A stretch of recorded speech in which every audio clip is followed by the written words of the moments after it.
The space heater had quit sometime after 3, and Ruth Calloway lay in the cold dark of room 11 doing the arithmetic that had taken the place of sleep. $243.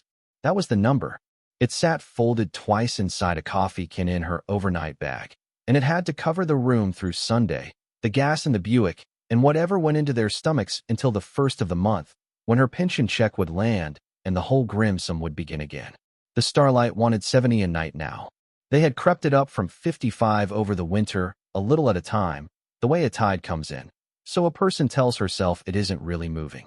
By the end of this story, I'm also going to share something special with those of you who stick around to the end, something that can help you in your personal life. But first, let's get back to. Across the narrow gap between the two beds, her grandson slept on his side with one arm thrown over his eyes, the way he had slept since he was small, since before any of this. Eli was 11. He had his mother's straight dark hair and his mother's habit of going silent when he was scared, which meant Ruth could not always tell when he was scared, which scared her. A library book lay open and face down on the carpet where it had slipped from his fingers. He read the way other boys his age chased a ball, with appetite, 3 and 4 books a week, and the woman at the Ashford Falls Library let him keep them past the due date because she had taken a liking to him and pretended not to notice. Ruth had been a nurse for 40 years. Emergency room first, then medical surgical when her knees gave out, at Mercy General down in the city. She knew the body's arithmetic better than her own bank balance. She could read a chart, an oxygen number, a face going gray at the edges, and tell you what the next hour held. What no one had taught her, in all those years of competence, was how a life that had been careful and decent and paid for could come apart in 18 months and leave a 66-year-old woman and a boy in a room that smelled of cigarettes someone had smoked in 1990. It had started with Daniel's blood. The doctors had a long name for it and a longer list of drugs, and for a while the drugs had worked, and then they had worked less. And then there had been a trial in Boston that insurance called experimental and would not touch. They had taken the second mortgage to pay for it. They had told themselves it was a bridge, that the far side held more time, and it had held a little more time, 11 months, and Ruth did not regret $1 of it, not one. She had held his hand in a rented apartment in Boston and watched the monitor she had spent her career reading, and she had not been a nurse in that room. She had been a wife, and then she had been a widow.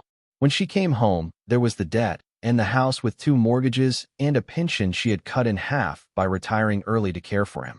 The bank was patient the way a bank is patient, which is to say not at all, and the house went in the fall. She had grown tomatoes against that fence for 30 years.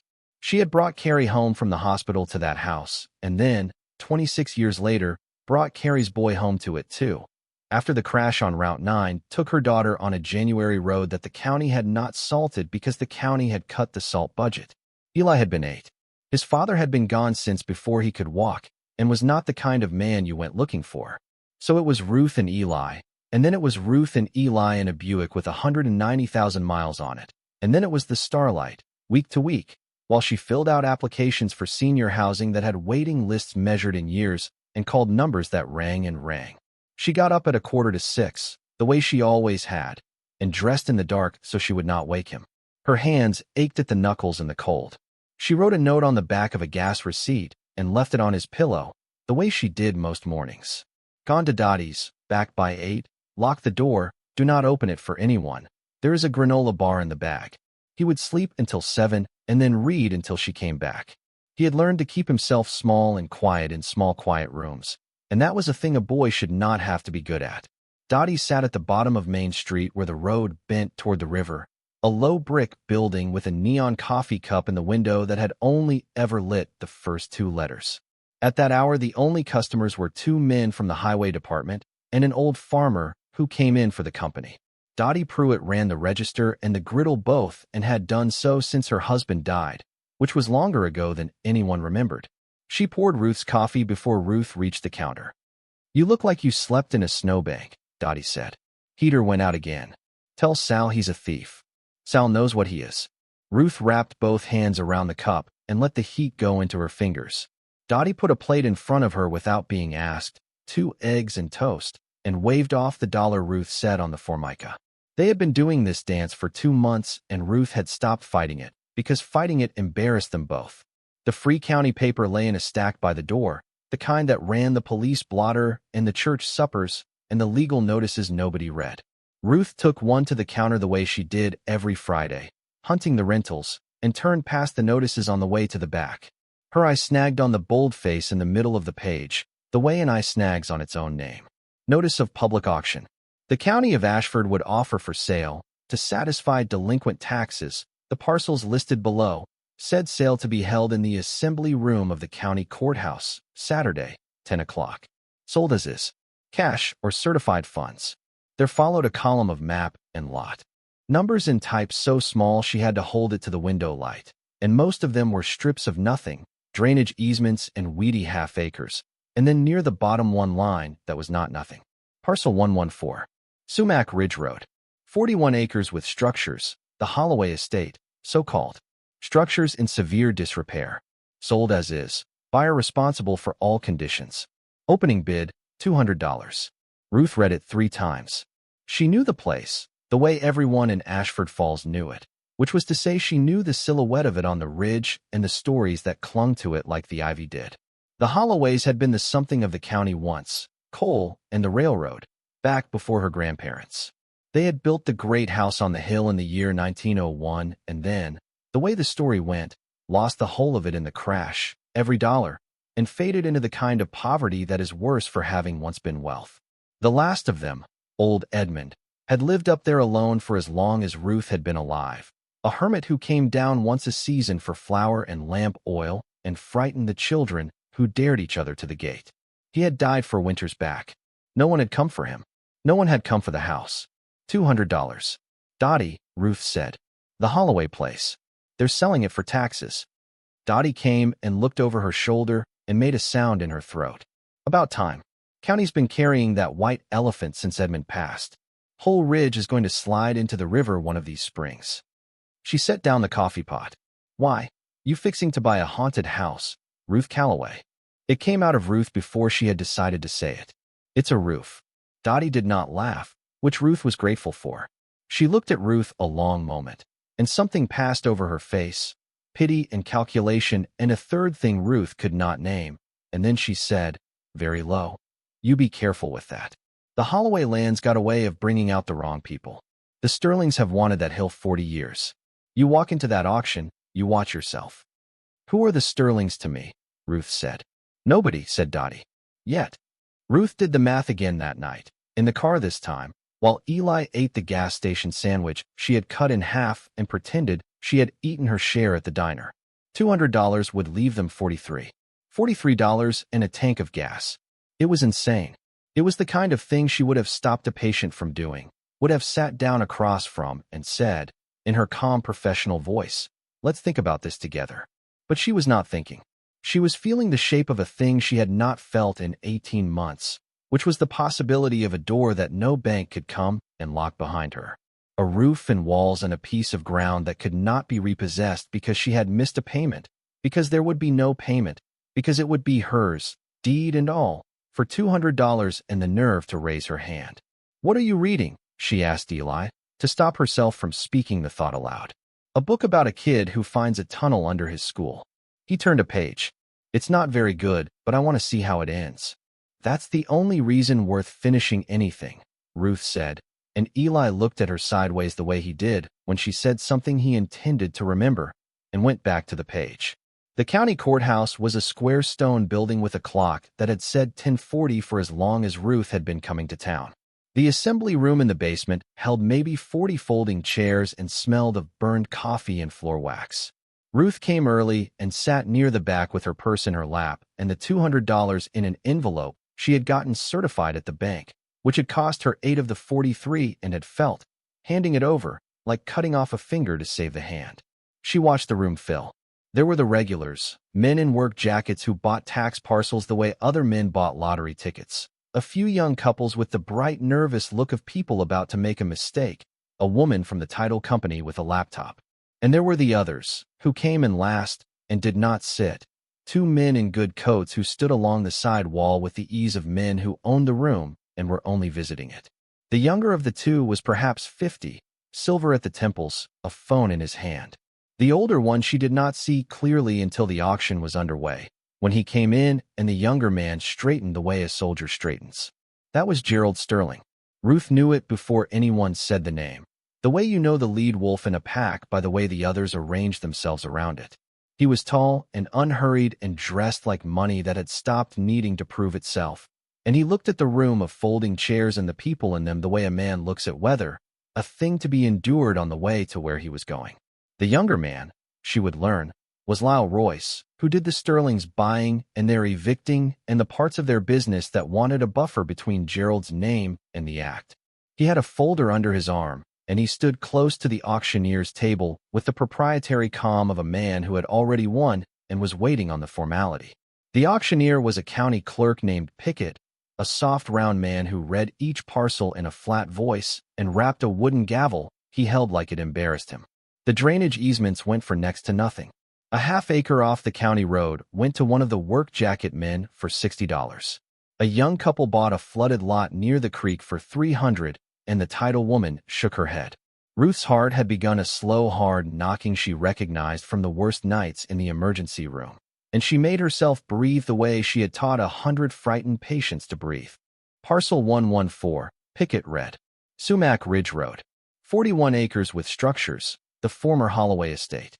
Severe disrepair, sold as is. Buyer assumes all conditions and all liabilities thereto. The county makes no representation as to the condition of title beyond the tax deed. Opening bid is $200. Do I hear 200? Lyle Royce did not even look up from his folder. He raised 2 fingers, a small bored gesture, the gesture of a man waving away a fly, and said, 200. And then his phone went off against his hip, and Ruth watched him glance at it, and watched something cross his face, and watched him turn half away and put it to his ear, one hand over the other, the way you do when the call matters and the room does not. He was murmuring. He had stepped, without quite meaning to, 2 paces toward the door. 200 to the gentleman, Pickett said. Do I hear 250? Anyone? $250 on the Holloway estate, 41 acres, going once. Ruth's hand came up. She did not decide it.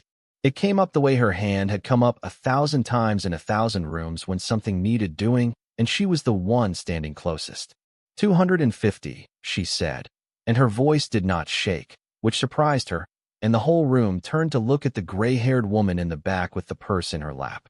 Lyle Royce turned too, the phone still at his ear, and his bored face was not bored anymore. He looked at Ruth and then at Pickett, and he took the phone down from his ear, but he was a half-second slow, the half-second of a man recalculating, the half-second between a thing being routine and a thing being a problem. 250 to the lady, Pickett said, and there was a thread of pleasure in his flat voice now, the pleasure of a small man watching a large man inconvenienced. Do I hear 300? Sir? 300? Yes, Royce said. 300. But he said it the way a man says a thing he has not been authorized to say, and he was already lowering the phone and reaching for his folder and looking toward the sidewall where Gerald Sterling stood. Gerald Sterling was watching Ruth. He had not moved. He was looking at her with an attention that was worse than anger, an attention like a man reading the fine print of a contract he had assumed was boilerplate.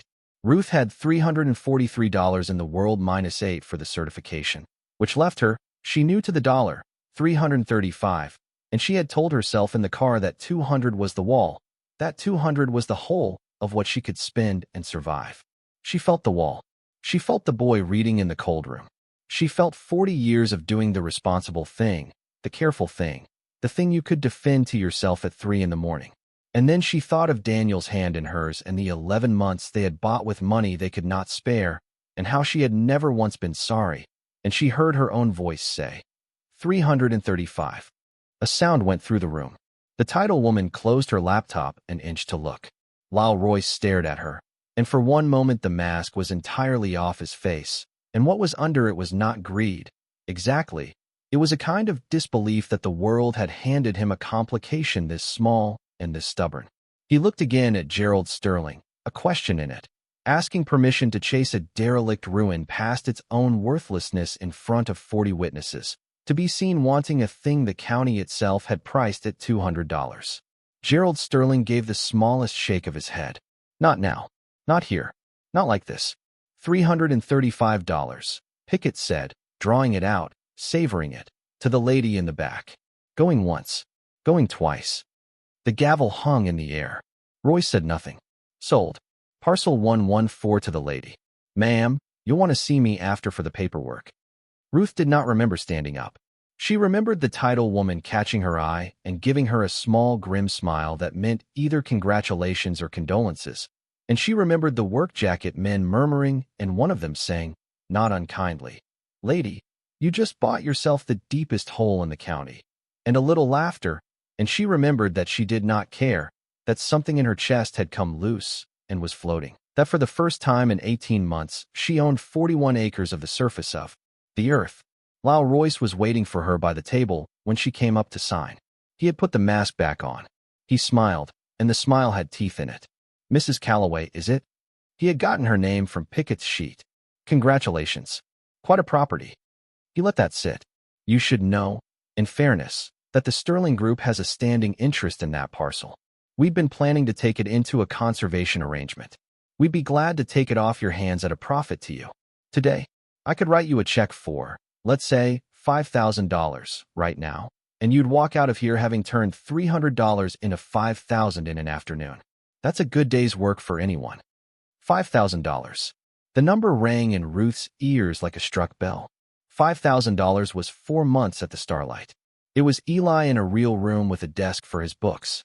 It was the responsible thing, the careful thing, the thing she could defend at 3 in the morning, and she felt herself wanting to say yes the way a starving person wants to say yes to bread. But she had watched Gerald Sterling's face during the bidding. She had spent 40 years reading faces, and she knew the difference between a man who wanted a thing for $5,000 and a man who wanted a thing he would have paid a great deal more for and was hiding it. A conservation arrangement did not put that look on a man's face. A conservation arrangement did not make the bufferman's hand drop. The phone a half-second too slow. "That's generous," Ruth said, and signed her name on the line Pickett pointed to, Ruth A. Calloway, in the careful hand the nuns had taught her 60 years gone. "I think I'll keep it." Royce's smile did not move, but something went out behind it, the way a light goes out behind a window. "Of course," he said. "The offer stands. Properties like that, they have a way of becoming more than a person bargained for. Old houses, old problems. You'll want to be careful up there, Mrs. Calloway. The structures aren't safe. People have been hurt on land like that." He laid a business card on the table beside her hand, cream-colored, heavy. "When you change your mind, you call me, day or night." He left before she could answer. Gerald Sterling was already gone. Ruth sat in the Buick in the courthouse lot for a long while with the tax deed in her lap, a single sheet with a county seal, and her hands shaking now that there was no one to see them shake. $335. She had $8 in her purse and a quarter tank of gas. She had been insane. She had been the woman she would have talked down. And under the fear, stubborn and warm and impossible to argue with, sat the thing that had made her raise her hand, which was that no one on this earth could ever again hand her a piece of paper that took her home away, because the home was a ruin on a hill and it was hers. She drove back to the Starlight to get Eli. "You did what?" he said. "I bought us a house." He looked at her for a long time, the way he looked at the last page of a book he wasn't sure about. "With what money?" "That's not the part to focus on," Ruth said, and Eli, who was 11 and had buried a mother and watched a grandfather die and learned to keep himself small in small rooms, surprised her then. He did not ask another question about the money. He put his book in the bag and zipped it and said, "Can we see it now?" Sumac Ridge Road left the county route 2 miles past the diner and climbed. The pavement gave out after the first half mile and became gravel, then dirt, then 2 ruts with a spine of weeds between them that hissed against the underside of the Buick. The trees closed over the road. Ruth drove slowly, both hands on the wheel, the engine laboring, and beside her Eli had his face to the glass watching the forest go by, deeper and older the higher they climbed, until the late light came down through the canopy in moving bars. The gate, when they reached it, was iron. 2 great rusted leaves hung on stone pillars, and 1 leaf had fallen off its hinge and lay flat in the weeds so that the way stood open. There had been a chain, once. Someone had cut it. Ruth noticed that and filed it away the way she filed things and drove through. The drive curved, and the trees fell back, and there it was. Holloway Manor stood against the shoulder of the ridge like something that had grown there, and then died slowly on its feet. It was stone to the second floor and brick above, 3 stories with a tower at one corner, and a roofline that had begun to fail in the center, sagging like the spine of an old horse. Half the windows were boarded and half were broken, and a few, impossibly, still held their glass and threw back the dying light so that the house seemed to watch them come. Ivy had taken the east wall to the eaves. The grand front steps had cracked and tilted, and a young birch had pushed up through the stone of the terrace and stood there in full leaf, 8 feet tall, growing out of the floor of someone's ruined splendor. Eli said nothing for a long moment. Then, very softly, the way you speak in a church or a hospital, "It's enormous." "It's falling apart," Ruth said. "Yeah." He was already unbuckling. "But it's enormous." They sat a moment longer with the engine ticking as it cooled, and Ruth felt the size of what she had done settle over her, the size of the house, and the size of the silence, and the size of the foolishness. And then she felt Eli's hand on her sleeve, the way Carrie used to take her sleeve, and he said, "Mom would have loved this." And that was the thing that got her out of the car, because Carrie would have. She would have walked straight up those broken steps with her chin out, and Ruth was not going to be less brave than her dead daughter in front of her dead daughter's son. The front doors were oak, 12 feet of it, and locked, but the wood had swollen and split around the lock, and Ruth put her shoulder to it twice, and the second time it gave with a groan that ran up into the dark of the house and came back changed. Cold air rolled out at them, and the smell of it, plaster and damp and old smoke and something underneath that she could not name, the smell of a place that had been closed against the living for a long time. The hall went up 2 stories to a ceiling she could barely see. A staircase curved away into the dark, its banister carved, and its carpet gone to threads and mouse leavings.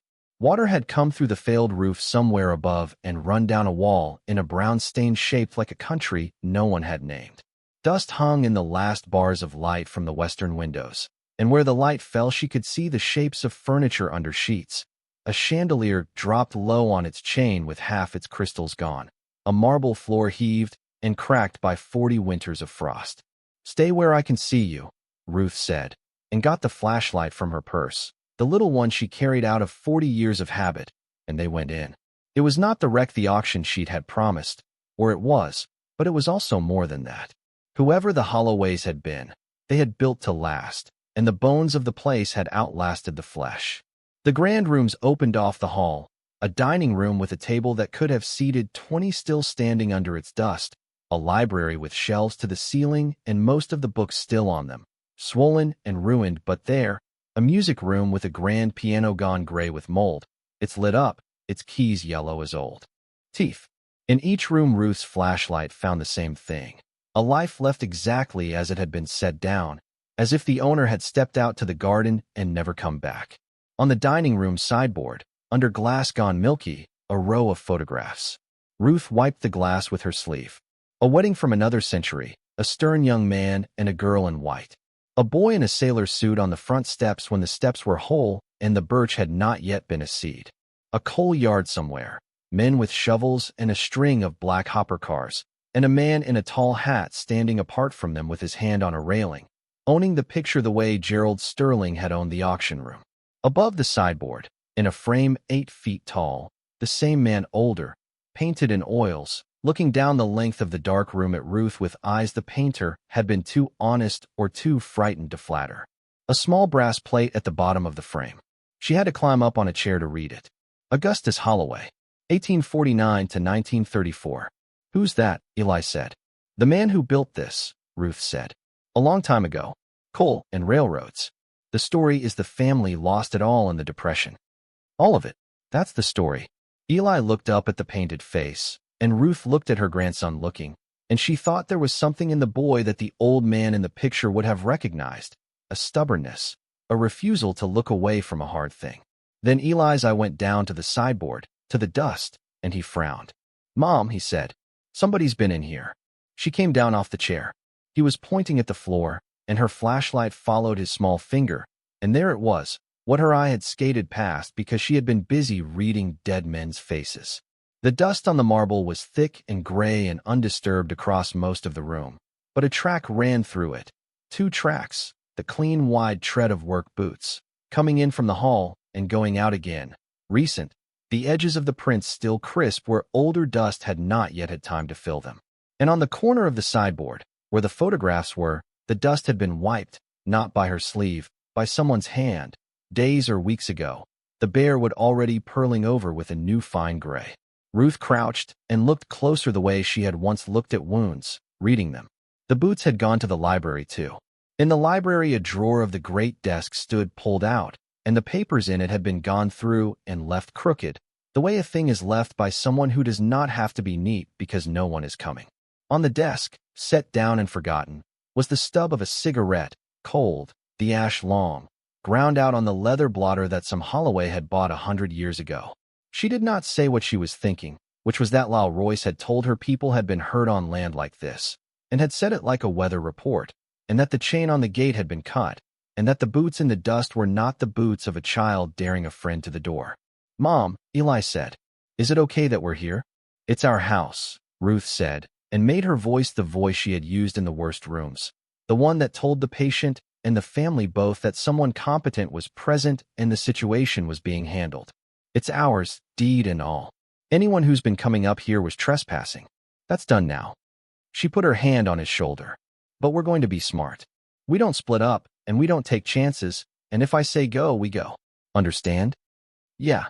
He believed her. That was the terrible part. He believed her completely, and she had no idea on God's earth what she was going to feed him for supper. They were standing in the library, deciding whether there was light enough left to risk the upper floors, when a voice came out of the hall behind them, an old man's voice, dry and unhurried. "You'll want to mind the 3rd stair from the top. It's been gone since before the boy was born." Ruth turned with the flashlight up and her arm in front of Eli, and the beam found a man in the doorway, old, 70 or more, in a canvas coat and a wool cap. Leaning on a walking stick he clearly did not need for walking. He had not come in by the front, which they had forced and which had groaned. He had come in some other way and stood there watching them, and Ruth felt her heart go, and then she looked at his face, which was weathered and patient and not afraid, and which held in it none of the things she had seen under Lyle Royce's smile. "Who are you?" Ruth said. "Walt Mercer." He took the cap off, an old courtesy, and held it. "I kept the grounds for Mr. Holloway. 31 years. Kept on keeping them after he passed, more or less, though there's nobody to pay me and nobody to tell me to stop." His eyes went to Eli and softened. "Didn't mean to scare the boy. I saw a strange car come up the ridge, and I came to see who'd got lost." He looked at Ruth more carefully. "Only you don't look lost. You look like you mean to stay." "I bought it," Ruth said. "This afternoon. At the county sale." Walt Mercer was still for a moment. Then he let out a breath, a long one, that had something in it of a man who has been holding it for 4 years. "Did you?" he said. "Well." He turned the cap in his hands. "Then there's things you'd better hear, and you'd better hear them tonight, before you decide whether you really mean it. Is there light up at your car? You won't want to be up here in the dark, the first night. The dark up here is a particular kind of dark." "Mr. Mercer," Ruth said, "there have been people in this house. Recently. Boots in the dust. Someone went through the desk." The old man's face changed, and what came into it was not surprise. "Royce's men," he said, and the name landed flat and certain. "Or men Royce pays who don't give their names. They come up 2, 3 times a year. Have done since the old man died. They go through the rooms, and they take pictures, and they leave, and once I caught 2 of them at the cellar door with a pry bar, and I put a load of rock salt over their heads from my place down the slope, and they went, and they came back the next month with a different pry bar." He put the cap back on. "Mrs. Calloway." "Ruth." "Mrs. Calloway, how much did you pay for this house?" She told him. She did not know why she told him, except that he had a way of asking that made the truth the only reasonable answer. Walt Mercer laughed, once, short, a sound like a branch breaking. $335, he said.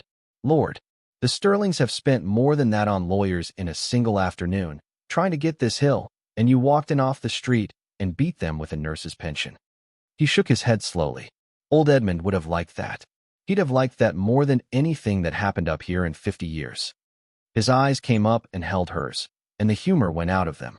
"Which is exactly why you've got to understand what you've stepped into. The Sterlings don't want this land for a view. Howard Sterling, Gerald's father, He chased Edmund Holloway for 30 years, offered him money, then threatened him, then offered again. And Edmund, before we find out what happened next in the story, I want to take a brief moment to speak directly to anyone watching who might be going through their own sudden, overwhelming transition. If you are navigating a bitter divorce, the loss of a spouse, or a financial shock, you know the hardest part isn't just the money. It's not knowing what to do first. That is exactly why we created the Phoenix Blueprint. It is a practical, step-by-step guide for starting over. It doesn't have fluffy affirmations or vision boards. It is a tactical survival manual. It gives you the exact checklist for the first 48 hours, including the one rule you must follow. Do not make any decision you cannot reverse. It includes the Found Money worksheet, showing you exactly how to check state databases because 1 in 7 Americans actually has unclaimed money waiting for them right now. It even gives you word-for-word boundary scripts to use when family members pressure you for money or try to make decisions for you. You can get the entire guide right now for just $17. If you're watching on your TV, just pull out your phone, open your camera, and scan the QR code on the screen right now. If you're on a computer or phone, click the top link in the description. You don't have to figure this out alone. Now, let's get back to the story. Who didn't have 2 coins to rub together and ate out of a garden and burned his own furniture for heat at the end, Edmund told Howard Sterling to get off his mountain every single time. A man that poor doesn't say no to that kind of money for 30 years over a view, Mrs. Calloway. Eli had come out from behind Ruth's arm and was watching the old man with his whole attention. Then why, he said. Why did he say no? Walt Mercer looked down at the boy, and for a moment something old and sad and careful crossed his face. Because of what's in the house, he said. And I'll tell you what little I know of that, because you've a right to it now, the 2 of you. But not standing here in the cold. Come down to the kitchen. The old man's stove still drew last I checked, and I keep a little wood by the door out of habit. And there's a thing he left with me, for years ago, that I've been keeping for whoever finally came. I'd about given up that anybody would.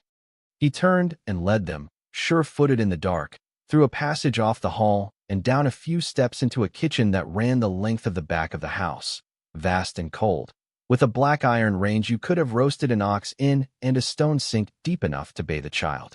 He knelt at the range with a stiffness that made Ruth want to help him and a dignity that told her not to, and he laid a fire and lit it, and the light came up orange and threw their shadows enormous on the smoke-darkened walls. In the new light, Ruth saw the corner where the old man had actually lived. The great kitchen had been built to feed a household of 30, with its iron range and its long racks of copper gone green, and a bell board on the wall where a dozen little brass tongues had once jumped to call a servant to a dozen rooms. But Edmund Holloway had drawn his life down into one corner of it, by a small second stove no bigger than a milk pail. There was a narrow iron cot with 2 army blankets folded square at the foot the way a soldier folds them. There was one wooden chair.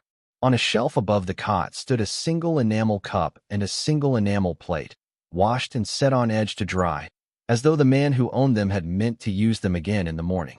A stack of paperbacks leaned in the corner, soft with handling, the kind the library sold off 3 for a quarter. On the seat of a second chair a chessboard held a game half played, the pieces furred now with 4 years of dust, white to move. Ruth had nursed enough dying to know what she was looking at. She was looking at the small, clean square of order a proud man builds at the center of his ruin, the place where he keeps himself a person. She thought of the dining room behind her, the table for 20 under its shroud, and then this one plate set out to dry, and her throat tightened in a way that had nothing to do with the cold. Eli had gone straight to the chessboard. He crouched and studied it with his lips moving. He was playing both sides, he said. There's nobody across from him. He's playing himself. He did that most evenings, Walt Mercer said from the fire, not turning. 30 winters I came up to split his wood and found him there with the lamp, moving the white men, then walking round the chair to move the black. I asked him once, didn't he get lonesome? A man could come down to town. There were folks would have him to supper. He said he had supper enough up here. The old man's voice had gone rough. He would have frozen before he sold so much as a fork off this hill. Burned the legs off 2 parlor chairs his last December because the wood ran short, and he wouldn't let me cut more on a Sunday. Lived like the poorest man in the county. And all the while. He stopped himself and shook his head once, hard. the way a man sets down a weight he is not ready to put in front of strangers. All the while, he said again, and let it lie. From inside his canvas coat, he took a packet wrapped in oilcloth and tied with twine, the way men of his generation wrapped things they meant to keep dry, and he set it on the great scarred work table in the firelight. Edmund gave me this the last autumn he was alive, Walt Mercer said. He knew he was going. He wouldn't see a doctor. He put this in my hands, and he made me promise.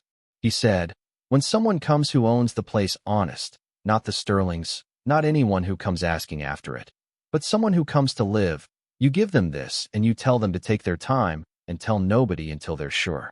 And he said one more thing. The old man's hand rested flat on the oilcloth. He said, the family didn't lose it. That was the lie they told to be left alone. They never lost it.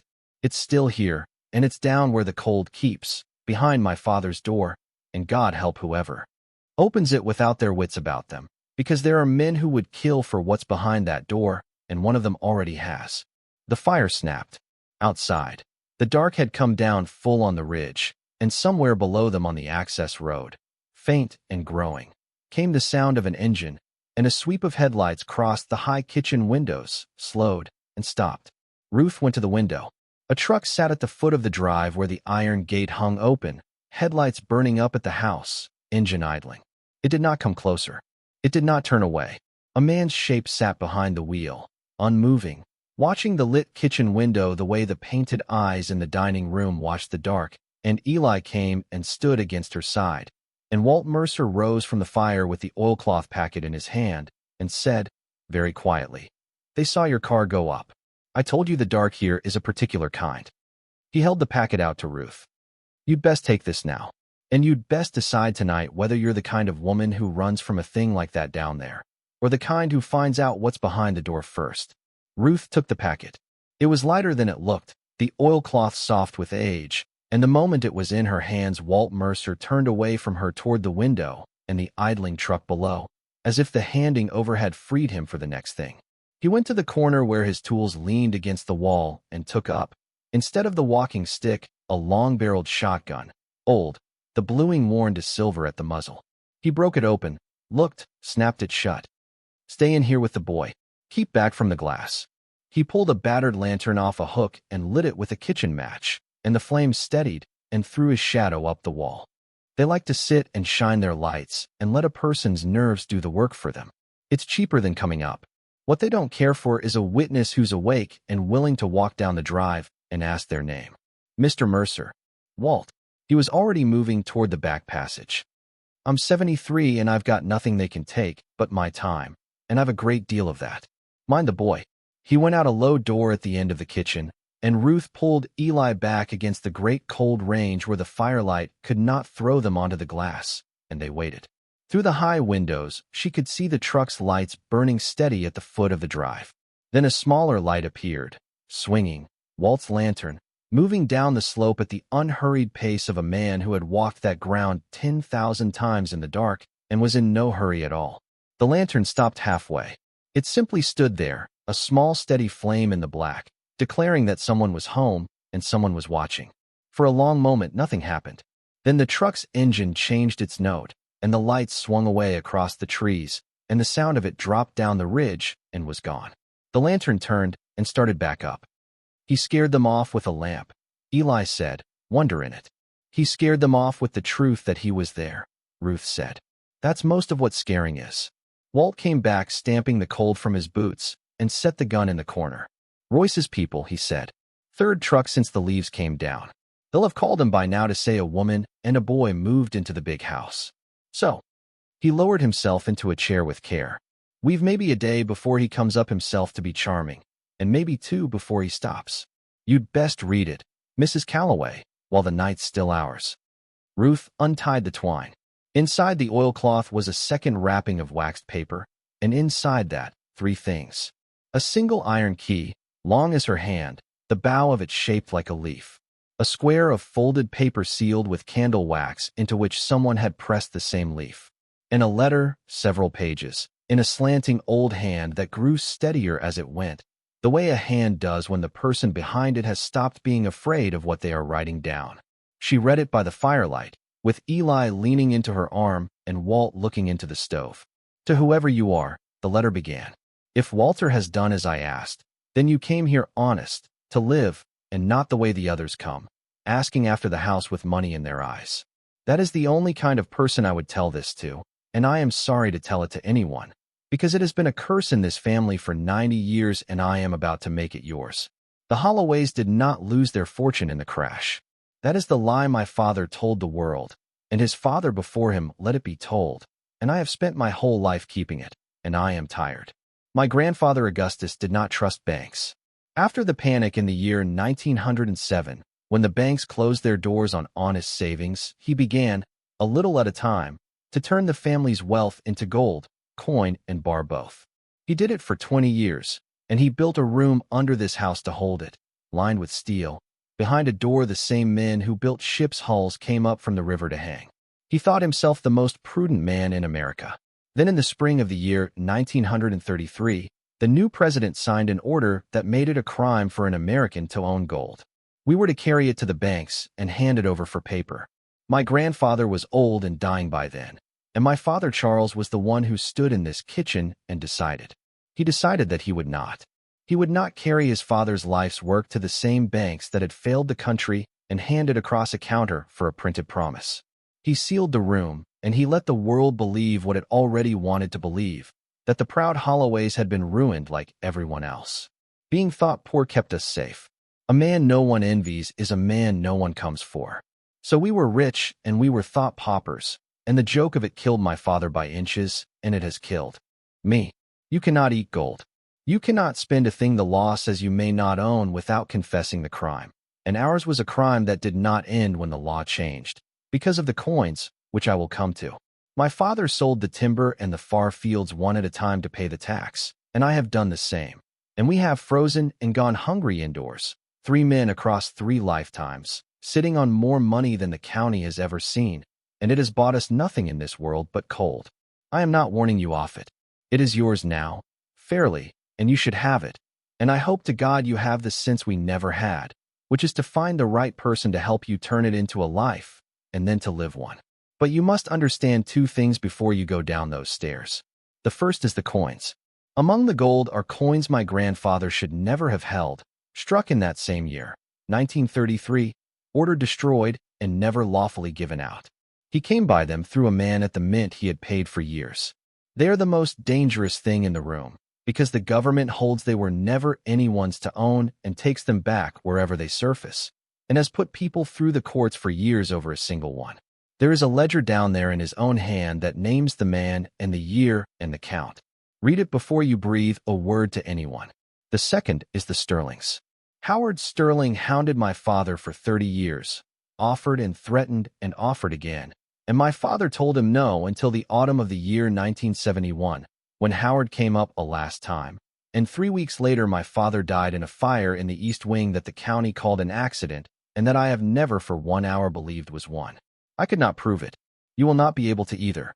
But the man who pours your tea while he warns you the mountain is dangerous in winter is the son of the man who I believe burned my father alive for what is under your feet, and wanting it is the family religion. Do not let them have it. Whatever else you do with what is mine, do not let it go to them. Walter knows none of this. I told him only that there was something, and to give you the key and these pages, because he is the one honest man I have known in 50 years, and I would not lay a thing this heavy on him. Be kind to him. He kept my wood, and he never once asked me what I was so poor for. The dial on the door opens to the day this house was finished, which my grandfather called the proudest day of his life, and which I think was the beginning of the curse. I have written the 3 numbers under the wax. Left, then right, then left, and turn it slow. She is old, and she sticks. I am sorry to give you this. I am also glad someone is finally reading it. Use it better than we did. Edmund Holloway. Ruth had stopped breathing somewhere in the second page. The fire had burned down to a red bed while she read. She set the pages on the table the way you set down something that might still be hot, and she found that her hands were steady, and that her mind had gone clear and cold and orderly the way it used to in the worst hours of the worst nights, when feeling was a thing you did later and the work was now. Walt had not moved. He never lost it, he said, half to himself, looking at the dead fire. All those winters. The chairs. The one plate. His voice cracked clean down the middle. I'd bring him a sack of potatoes off my own ground because I thought the man was starving, and he'd thank me like I'd saved his life, and the whole time. He pressed the heel of his hand against one eye and held it there. What in God's name was it for? To be left alone, Ruth said gently, because she had nursed enough people to the end to know the shape of a life spent guarding a thing instead of living one. He says it himself. They were so afraid of being come for that they made a prison of it and called the prison safe. She looked at her grandson. Eli, listen to me. Everything in that letter is for grown people to carry, and I'll carry it. But I need you to hear the part that's yours. We do not tell a living soul about this. Not Dottie, not a friend, not a teacher, no one, until I say, can you hold a thing that big and not let it out? Eli looked back at her, and there was no 11-year-old lightness in it. Mom's gone and Grandpa's gone, and you're all I've got, he said. I can hold anything you tell me to. It went through her like a blade, the matter-of-factness of it, and she pulled him in and held on, and over his head she met Walt's wet eyes, and the three of them sat in the cooling kitchen of a dead man's house with a fortune under their feet and $8 between them, and no one said anything for a while. They did not go down that night.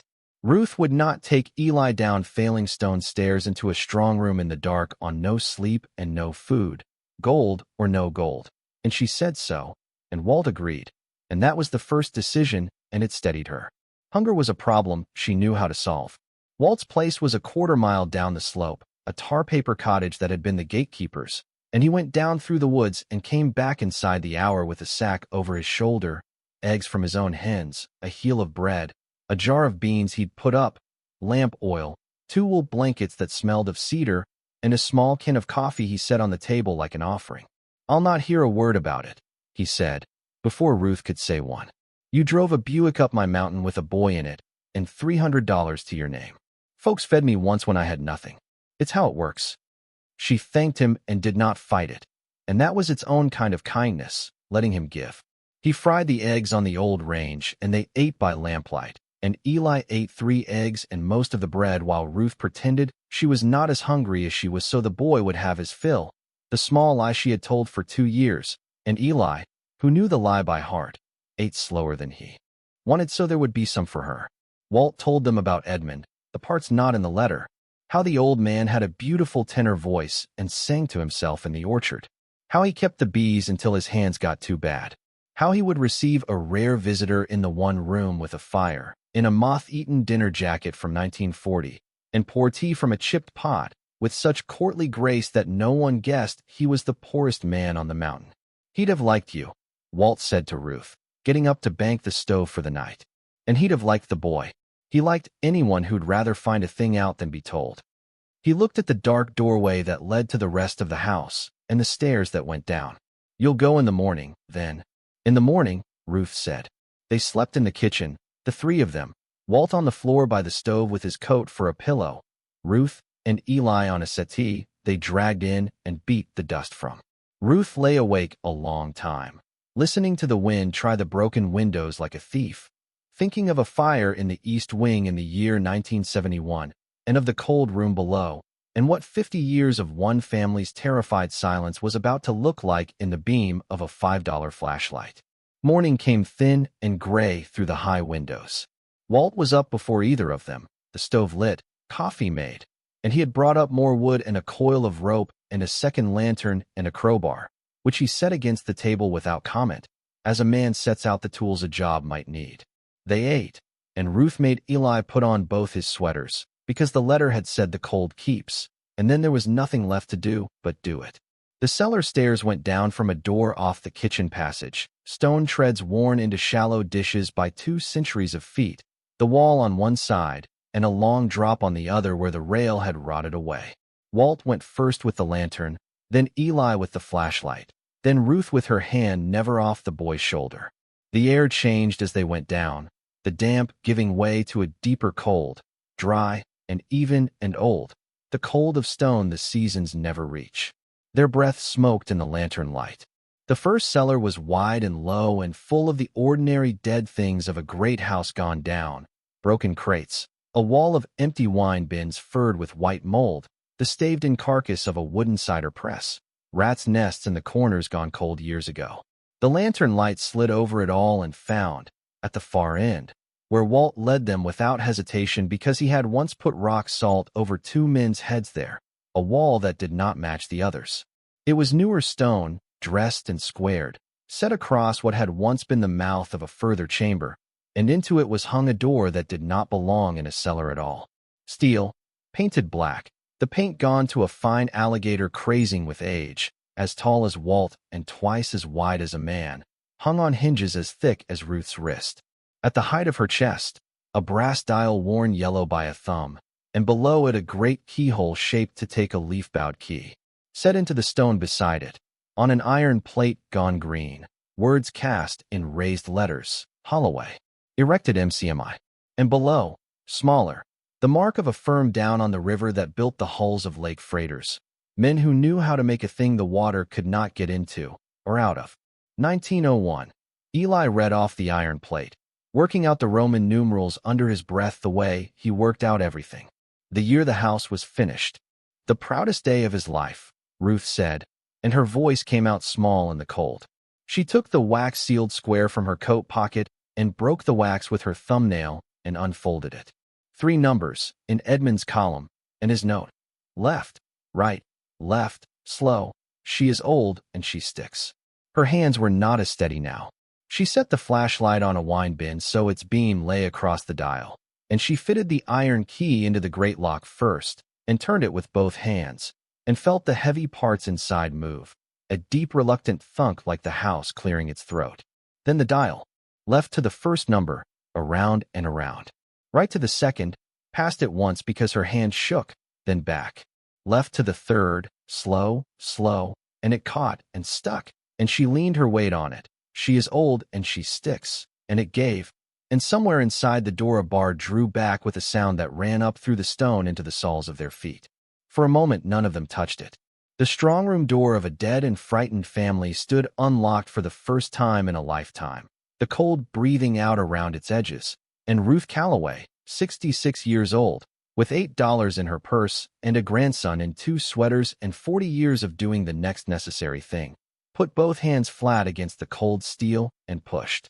The door swung on its great hinges with a long, low groan, smooth, balanced, a thing built right by men who took pride, and the dark inside rolled back from the lantern light, and Walt lifted the lantern high, and they saw it. The room was small. That was the first thing, the thing that did not fit what it held. A chamber perhaps 12 feet on a side, the steel walls frosted with cold, shelving around 3 of them, plain steel shelving of the kind a careful man builds in a workshop. The shelves were not heaped with treasure the way a child imagines treasure. They were stacked, in order, in rows, so that you could count it. On the lower shelves sat the bars. Gold bars, each the size of a pound of butter, dull yellow in the lantern light. Not shining. Gold does not shine in the dark, it glows, it holds the light, and gives a little back. And there were rows of them, and behind the rows more rows, 4 and 5 high, each stamped with an assayer's mark and a weight and a year. The years running from before the first war up through 1932, and Ruth's I went along them and tried to count and could not. The way you cannot count a flock of birds, you can only see that there are very many.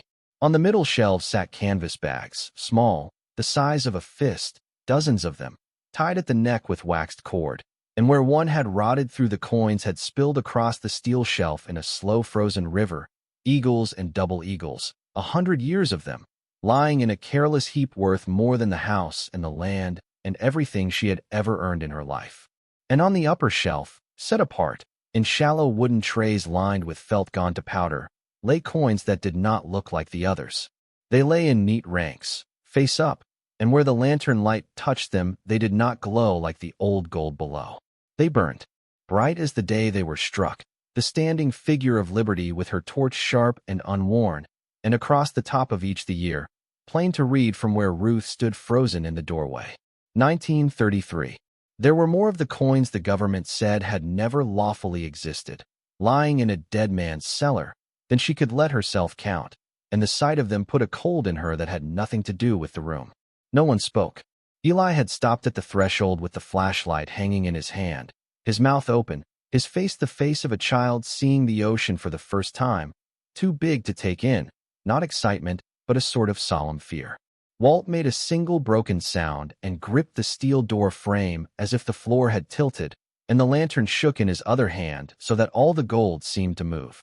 It was Ruth who moved first, because someone always had to, and she stepped in, her boots loud on the steel floor, and put one finger on the nearest bar. It was so cold it almost burned, and when she tried to slide it the smallest distance it would not move. The dense, impossible weight of it, more than seemed right for its size. The weight that is the first thing that tells you gold is real and not a story. She drew her finger back. "Mom."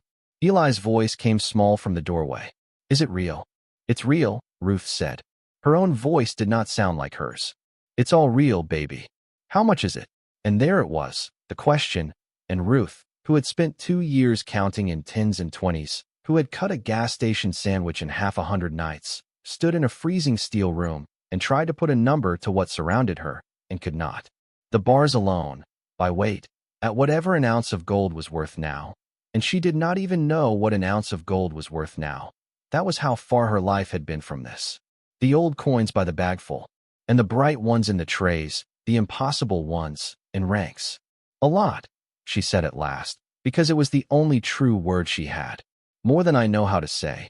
She turned to the two of them in the doorway, and she said the thing that mattered more than the number. "And we can't touch a penny of it yet. Not one. Not safely. Do you hear me, both of you? This is not money, not the way money is money. It is the most dangerous thing either of you has ever stood next to, and the man who built this room died, poor as a church mouse rather than try to spend it. And we are going to be smarter than that, and slower, and we are going to do this exactly right." On a small writing table against the fourth wall sat a ledger, leather-bound, an inkstand gone to dust, and a single straight chair, and Ruth understood that this was where Augustus had come to sit among his gold, and Charles after him, and Edmund after that. 3 men across 90 years alone in a frozen steel box with a lamp, counting a fortune they could not spend, and she thought it the loneliest thing she had ever imagined. Lonelier than the one plate upstairs, and her eyes stung. She did not let herself open the ledger there. She would read it upstairs, in the light, the way Edmund had begged her to. But she lifted it, and it was heavy with more than paper, and a folded sheet slid from its covers to the steel floor, and Eli, glad of something small and ordinary to do, darted in and brought it to her. It was a single page, brittle, typewritten, the letterhead of an assay office in the city, dated the spring of the year 1971. A report, a list of figures, weights, purities, and below them a handwritten note in a harder hand than Edmund's, that she would later learn was Charles Holloway's, the last words he wrote 3 weeks before he burned. "They know. Sterling's man at the bank has seen the assay slip. Howard has guessed the size of it now. God forgive me. I have kept us safe by keeping us poor, and it was not enough, and they are coming for it. And I am an old man, and I do not know what to do." Ruth folded the page back into the ledger, and she looked at the bright coins burning in their trays, and she heard, faint and far up through the stone, a sound she had not expected so soon. An engine on the access road. More than one. Coming up in daylight. Unhurried. Not bothering to hide. The way men come when they have decided they no longer need to. Walt's head came up. The lantern steadied in his hand. "That'll be Royce," he said quietly. "And he's brought company. He doesn't bring company to be charming." Ruth pushed the great steel door shut, and it sealed with its long groan, and she spun the dial and turned the key and put it in her coat against her heart, and turned Eli toward the stairs, her face gone into the still flat readiness of a woman who has decided. "Then let's go up and meet them." "And Eli." She crouched fast and held his eyes. "Not a word. Not your face, not your eyes, nothing. As far as those men are concerned, all we found is an empty room and a lot of rats. Can you do that?" "I held it last night," Eli said. "I can hold it in front of them." "That's my boy," Ruth said, and they climbed up out of the cold, out of the glow of 90 years of buried gold, into the gray light and the sound of car doors slamming on the cracked terrace, where Lyle Royce had gotten out of a black truck in a good coat, and behind him 3 men who were not wearing good coats had gotten out. Of 2 more, and were already spreading along the front of the house, looking up at the broken windows, taking their unhurried time, the way men do on land they have already decided is theirs. Ruth did not stay in the doorway. She had learned long ago that the worst place to receive bad news is sitting down, and that a person who walks out to meet a thing on her own 2 feet has already taken something back from it. She stepped onto the cracked terrace into the gray morning, past the young birch growing up through the stone, and stood at the head of the broken steps with her hands folded the way she had stood at 1,000 bedsides telling families what they did not want to hear, and let Lyle Royce come up to her. He climbed the steps smiling, choosing his footing among the cracks, and the 3 men stayed below. They did not stand together. They drifted, slow and easy, one along the front, one toward the far corner, and the third around the side of the house toward the low windows of the cellar, where he stopped and looked down at the foundation with his hands in his pockets, and Ruth's heart knocked once, hard, and she did not let it reach her face. "Mrs. Calloway, we weren't properly introduced yesterday, in all the excitement." Royce put out his hand. Ruth looked at it, and took it, briefly, because refusing it would have told him she was afraid, and let it go. "Lyle Royce. I look after property matters for the Sterling Group. I wanted to come up myself this time. Pay my respects to the new owner." He turned and looked up at the failing roofline with an expression of frank, performed concern. "It really is a remarkable old place. Terrible shame what's become of it. You can feel how grand it was. Did you have business, Mr. Royce, or only respects?" The smile widened a fraction at the steel in it. "Both. My employer asked me to put something in front of you, and your situation troubles him. A woman of your years. A child. In a structure the county itself condemned, with winter coming on and the nearest help an hour down a road that washes out." He shook his head. "It isn't right. So he's authorized me to make you an offer I argued against, because by any sane reckoning it is far more than this land is worth." He let the morning go quiet, and said it. $250,000. For the deed. Today. The money in your account by Monday morning. The number went into Ruth like cold water. $250,000. It was more than she had ever been offered for anything, more than her house had sold for at the bottom of her ruin, more than she had earned in years of nights. It was a real house in town, warm, with a desk for Eli's books and a yard and the rest of her life made soft. For a breath, she wanted it the way a drowning person wants air. And then the clear, cold part of her told her what the number meant. No one offered $250,000 for 41 acres of condemned stone and worthless timber on a sliding ridge. The number was not for the land. It was for what lay under it, and its size told her the Sterlings knew, or had guessed close enough, the rough weight of the thing in the cellar. They were not being generous. They were being efficient. She kept the still flat face. She had told men their wives were dead with this face. "That's a great deal of money," she said, "for a pile of falling down stone." She let it hang between them. Why? It was the same question she had asked the deed in the dark of the Buick, and it was the right one, and she watched it land. Royce's smile did not move, but something shifted behind his eyes, a small recalculation, the look of a man who had come expecting gratitude or weeping and had gotten a question instead. "The Sterling family has a long attachment to this ridge," he said smoothly. "Conservation. The view. Sentiment, if you like. Mr. Sterling's grandfather wanted this hill. His father wanted it. It's become, I'll be honest with you, something of a family principle." For just a moment the smooth went out of his voice and the real thing showed underneath, hard and old and personal. "And the family is not accustomed to a principle being settled at a county tax sale by a stranger with a certified check for $300. There it was. 3 generations, in his own mouth, exactly as Edmund's letter had said. Wanting it is the family religion. Royce gathered himself and put the smooth back on, and then he did the thing she had been waiting for without knowing she was waiting for it. He glanced up at the broken windows, almost idly, and he said, "You'd be amazed what people talk themselves into about a house like this. Old family, old money, all those years a recluse rattling around in it alone. I have had this very conversation with 2 parties before you who got it into their heads there was a fortune in the walls. Gold, if you can believe it." He laughed, a light, easy laugh, and he watched her face while he laughed, watched it the way a man watches a card he has just turned. "There is never gold in the walls, Mrs. Calloway. There is rot and rats and a tax bill the county was glad to be rid of. But people do love a story." He had said the word gold, and he had been looking straight at her when he said it. And Ruth, who had spent 40 years keeping the truth off her face in front of frightened people, let a tired, faintly amused weariness come into her eyes. The look of a woman who finds the whole notion foolish and is too cold and too old to enjoy the joke. "If there's gold in these walls, Mr. Royce," she said, "you're welcome to come back and dig for it after I'm dead. I'm here for a roof. That's all there's ever been to it."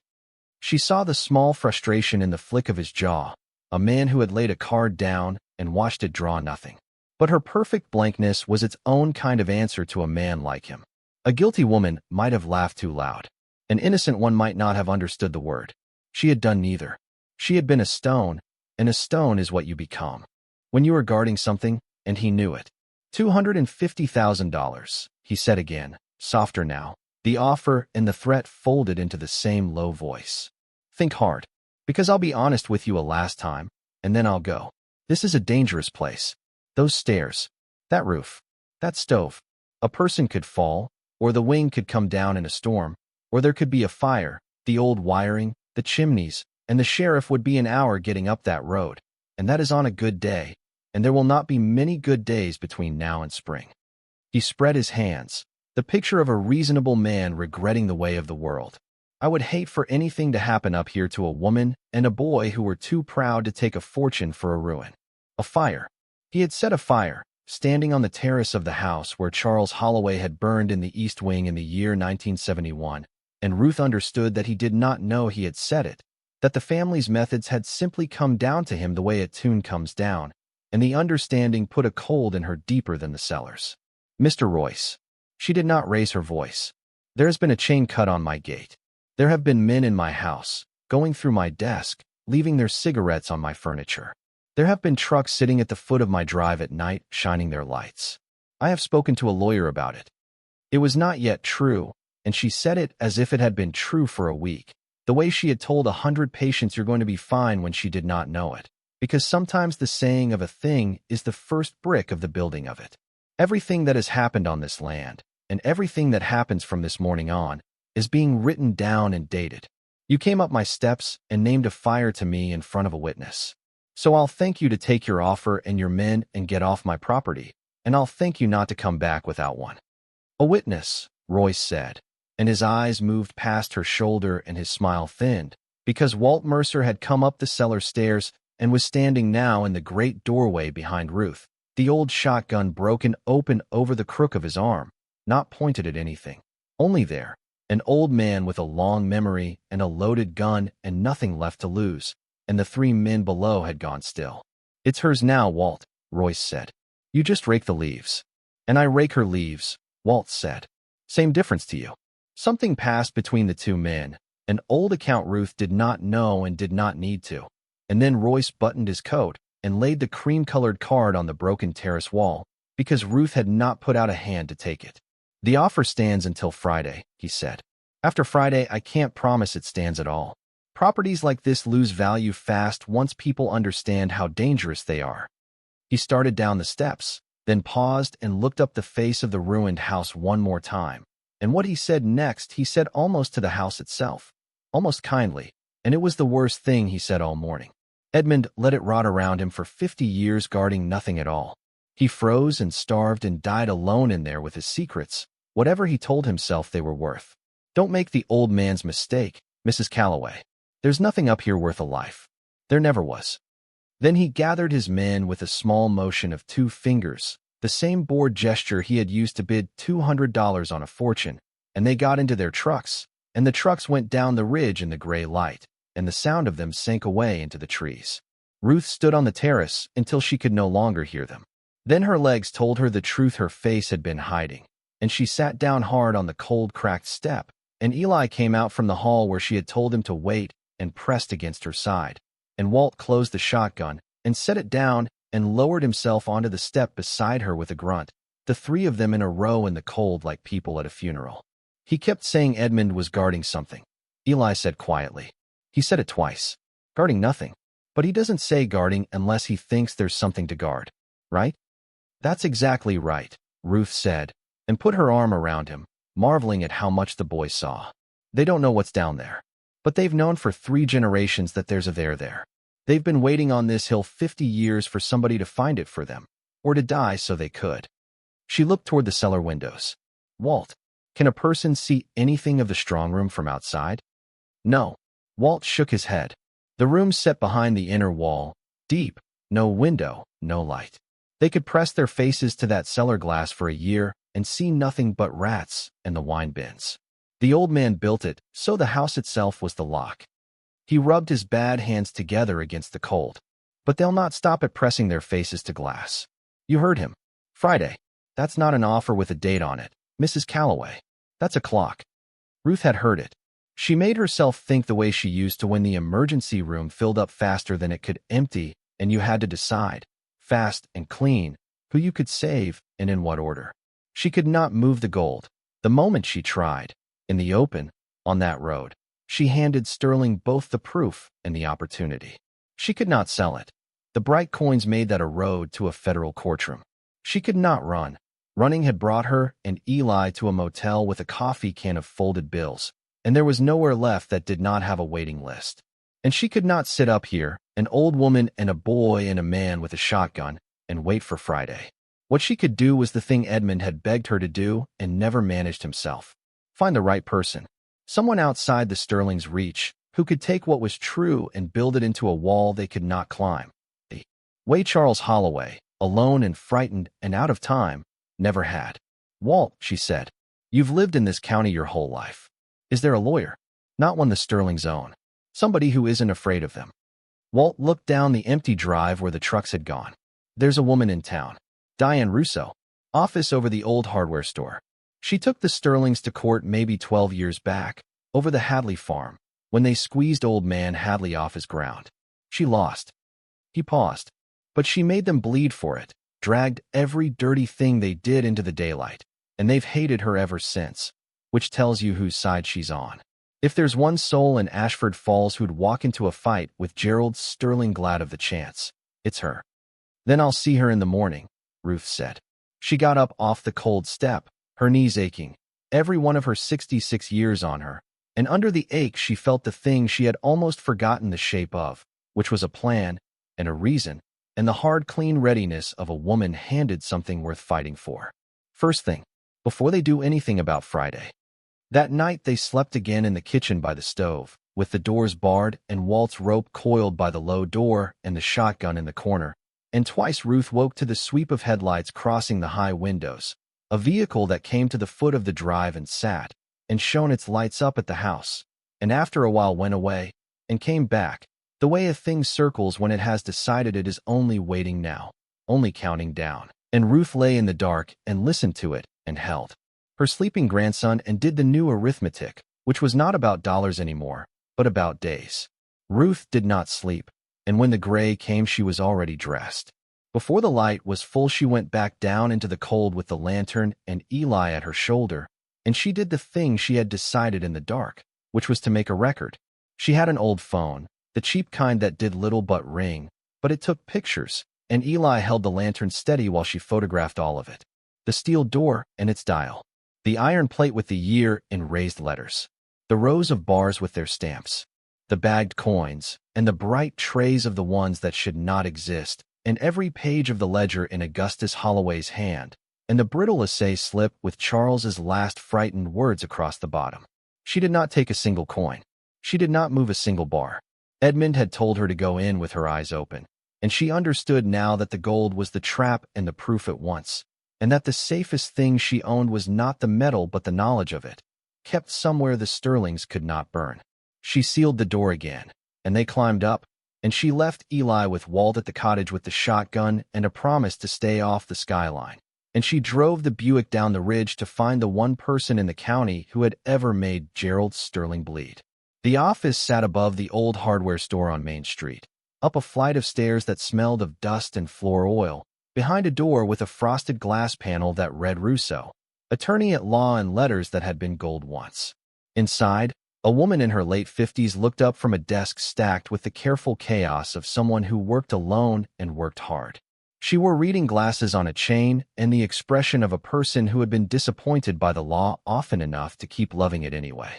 On the wall behind her, among the framed diplomas, hung one photograph that was not framed, only pinned, a white farmhouse under a big sky, the corners curling. Diane Russo? That's me. She took the glasses off.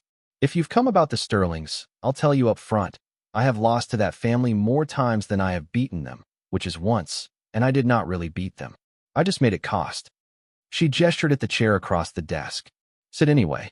You've got the look of someone who's been up all night, and I make a terrible cup of coffee, but it's hot. Ruth sat. She had rehearsed nothing, so she told it the way she had learned to tell families the truth in the worst rooms, plainly and in order, and she set the old phone on the desk and turned it so the lawyer could see. The motel, the auction, and the $200. The deed, Walt and the packet, Edmund's letter, which she read aloud in full, her voice steady through the part about the fire in the year 1971 and steady through the part about the coins. And then she let Diane Russo scroll through the photographs, the door, the bars, the trays, the ledger, the assay slip, while the radiator ticked and the traffic went by below, and the lawyer's face did something Ruth had not seen a lawyer's face do, which was go entirely still, the way a face goes still when a person stops thinking about billing and starts thinking about danger. For a long moment Diane Russo did not speak. She took her glasses off and rubbed the bridge of her nose and put them back on and looked at the photographs again, slower. Do you know what these are? She said at last, and her finger rested on the screen above the bright coins. The 1933 ones. Specifically, Edmund's letter says they were never supposed to leave the mint, that the government takes them back. The government does more than take them back. Diane sat forward. There is, in all the world, exactly one of these coins that a private person is allowed to own. One. The government took the rest to court, fought for years, and won, and they were melted or locked away. The single legal one was made legal only by a settlement with the United States Mint, and a few years ago it sold at auction for almost $19 million. She let that land. And your photographs show me a tray of them. A tray. She sat back. Mrs. Calloway, I am going to be honest with you in a way lawyers are trained not to be, because you have walked in here carrying something that can save you or bury you, and I would rather you understood which is which. The Holloways died of secrecy. 3 generations of it. Augustus sealed the door, Charles kept it sealed, Edmund froze to death guarding it, and every one of them believed that the safe thing was the quiet thing. They were wrong, and the quiet is exactly what killed Charles in that wing, and if you do what they did, it will kill you too, and the boy with you.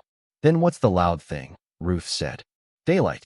The right doors, all at once, so that nothing that happens to you afterward can ever be made to look like an accident. Diane pulled a legal pad toward her and uncapped a pen, and her hand had steadied into the brisk certainty of someone who had finally been handed a fight worth the loss. Not the county sheriff. Understand that now. Boyd golfs with Gerald Sterling, and a fair share of his last campaign came in through a company that turned out to be Sterling money wearing a coat. You do not call this into the county. We go over the county's head to the state police and the attorney general's office, and we do it with counsel in the room and a record of every threat that has already been made, the cut chain, the men in your house, the offer, the word fire spoken on your own terrace in front of a witness. And the coins? The coins are a separate animal, and the animal that hunts them is the United States Secret Service. They have chased these particular coins for the better part of a century, and they do not knock gently. Diane wrote something and underlined it twice. So we do not let them kick your door. We reach out first, through me, on your terms, and we walk through the one narrow door that has been walked through before, where the government and an owner sat down together, made the thing lawful, and split what came out the far side. It has happened exactly once. We are going to make it happen a second time, with lawyers and appraisers and the press all watching, before anyone forces it the ugly way. She looked up. The metal itself, the bars, that part is clean. The law that made owning gold a crime was undone back in the year 1974. The bullion is yours, plainly, all of it. It is only the 1933 coins that are the knife. We separate the knife from the rest, and we handle it slow. Ruth found that she was gripping the arms of the chair. How much? She said. Roughly. All of it. I don't know yet. Nobody will until it's weighed and graded by people who do this for a living. Diane set down the pen. But I have looked at your photographs, Mrs. Calloway, and I will tell you that I count more bars in one frame than I have seen dollars in some years of this practice, and that the coins alone, if the door opens, are a number I am not going to say out loud in a rented office over a hardware store.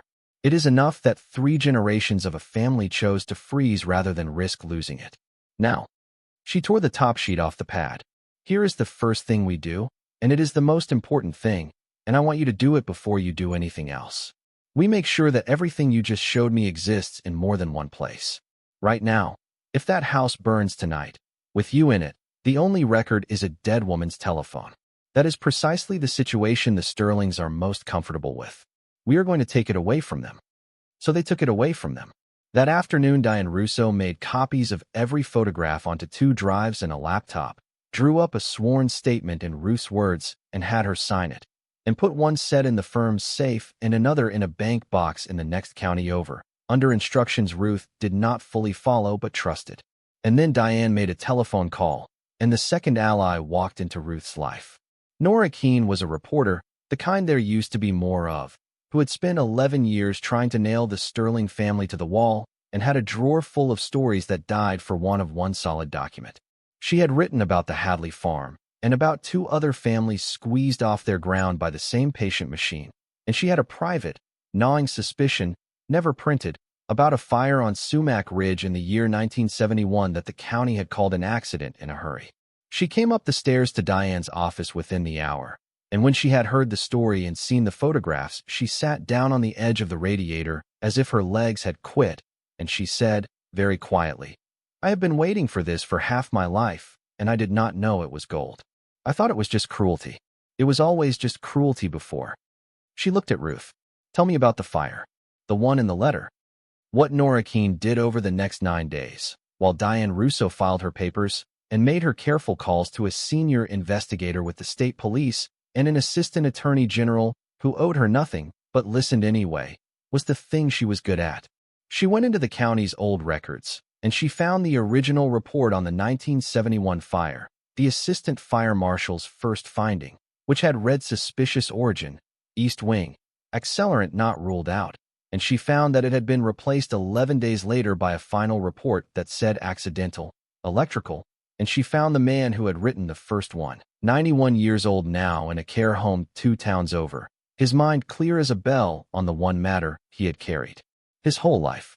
He told Nora, on a recording, with his daughter holding his hand, that he had been told to change his finding after the county came into some new money that year, and that a deputy had seen a particular car on the Ridge Road the night of the fire, a car that belonged to Howard Sterling, and that he had been a young man with a family and a mortgage and he had changed the report, and that he had hated himself for 50 years, and that he was glad, before he died, that someone had finally come to ask. Ruth drove out with Nora the once to that care home 2 towns over, because Nora asked if she would, and because the old man had said he wanted to meet the person who had finally opened the house. He was very small in the bed, and his hand when Ruth took it was light as paper, and he looked at her a long time and said, "I worked that fire when I was younger than my own grandson is now, and I have smelled it every day since." She told him, in the voice she had used on the dying for 40 years, that he had carried it long enough and could set it down now, that the truth was out of his hands and into the daylight and was not his to hold anymore. He died the following spring, before the trial, with his first report restored to the county file at last, and his name on the right side of it. Nora went to the funeral. So did Ruth. Howard Sterling was 30 years dead. There would be no trial for what he did in the year 1971, and Diane was honest with Ruth about that the way she was honest about everything. But the record would be set straight, in print and in a courtroom file, and Edmund Holloway, who had believed it alone for 50 years and never been able to prove it, would be believed at last. That was a kind of justice too, Ruth thought, the kind that comes too late for the dead and matters anyway, because the truth deserves to be true out loud. Friday came and went. The $250,000 was not mentioned again. What came instead was pressure, applied the way the Sterlings applied everything, with deniability and patience. Ruth came out one morning to find both rear tires of the Buick slashed, for neat cuts, nothing taken. A county building inspector, none of them had called, drove up the ridge and posted a notice condemning the access road as unsafe for occupancy and giving 30 days to vacate, a notice Diane had quashed by noon with a single letter, but which had been meant, all of them understood, as a message. Sterling money leaned on Dottie's lease through the company that held the building. and Dottie Pruitt, who did not least scare, told the man on the phone exactly where he could put it and kept pouring Ruth's coffee. And the sheriff's cruiser took to driving slow past the foot of Sumac Ridge Road in the evenings, not stopping, just passing, headlights raking the trees, a reminder that the law in this county wore a coat the Sterlings had paid for. Through all of it, Diane built her wall, and Nora wrote her story and did not run it yet, holding it like a loaded thing, and the word began to move anyway, the way water moves, finding the cracks. People in town heard that the Calloway woman had a lawyer, and that a reporter had been asking about the Hadleys again, and that something was happening up on the ridge that the Sterlings did not like. And somewhere in his office of glass and money, Gerald Sterling understood that his window was closing. Once it was public and weighed and lawful, the ridge and everything under it would be gone to him forever, and worse than gone, it would be a courtroom and the press and his father's name dragged into a fire 50 years cold. Nora, digging where she always dug, had also turned up the other thing, the thing that made a patient man reckless, which was that the Sterling Group was hollow, leveraged to the rafters on a half-dozen projects that had gone sideways, and that Gerald did not merely want the gold under Sumac Ridge. He needed it, the way a drowning man needs the thing nearest his hand. The plan, if it could be called that, was a small and careful one, and it belonged mostly to Diane. The state investigator, a level man named Marsh who had taken the matter seriously the moment he saw the documented threats laid beside a tray of coins worth of war, had told Diane plainly that he could not post a guard on a private ruin on a hunch, but that he could be reached day or night, and that if trouble came up that ridge he could have a unit rolling from the barracks in under 20 minutes. So they made it simple. Walt and Ruth would keep watch in turns from the dark of the big house, where a person could see the whole length of the drive. Nora, who would not be talked out of it, stayed some nights at the cottage with her camera charged and ready, because a reporter who is present is a witness the Sterlings cannot buy. And Eli, who was 11 and quiet and good at one thing above all others, which was holding still and paying attention, was given the single most important job and told it was the most important job because it was. If trucks came up the ridge after dark, Eli was to stay at the cottage by the telephone, dial the number written on the card taped beside it, the cell phone of Investigator Marsh, and say the words they had practiced, and not stop saying them until the man on the other end had them on the road. He practiced it twice with Ruth, calm and exact, and looked at her with his mother's dark eyes and said, "I can do that. I held everything else." And she believed him, because he had. They came on the 11th night, and they came to do what the family did. It was past 1 in the morning, no moon, when Walt, at the window, saw the headlights turn off the county route and start up the ridge. 2 sets, then a third, climbing slow, not bothering to kill their lights, the way men come when they have decided they no longer need to hide. Ruth was awake on the instant, and she did the first thing, which was to go down through the dark woods to the cottage faster than her knees wanted, and put her hands on Eli's shoulders and say, "Now, the number. Tell him trucks are coming up the ridge to the Holloway house. Give him the road. Do not hang up." And Eli, in his sock feet by the telephone, already had the card in his hand, and he dialed, and Ruth heard him begin in a voice that did not shake. "My name is Eli Calloway, and there are trucks coming up Sumac Ridge Road."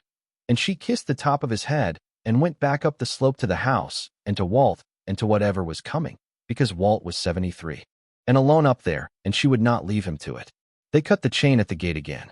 They came up the drive on foot from where they left the trucks, 3 men with cans, and behind them at the gate a car sat with its engine running and a shape behind the wheel that did not get out, that had come this time to watch.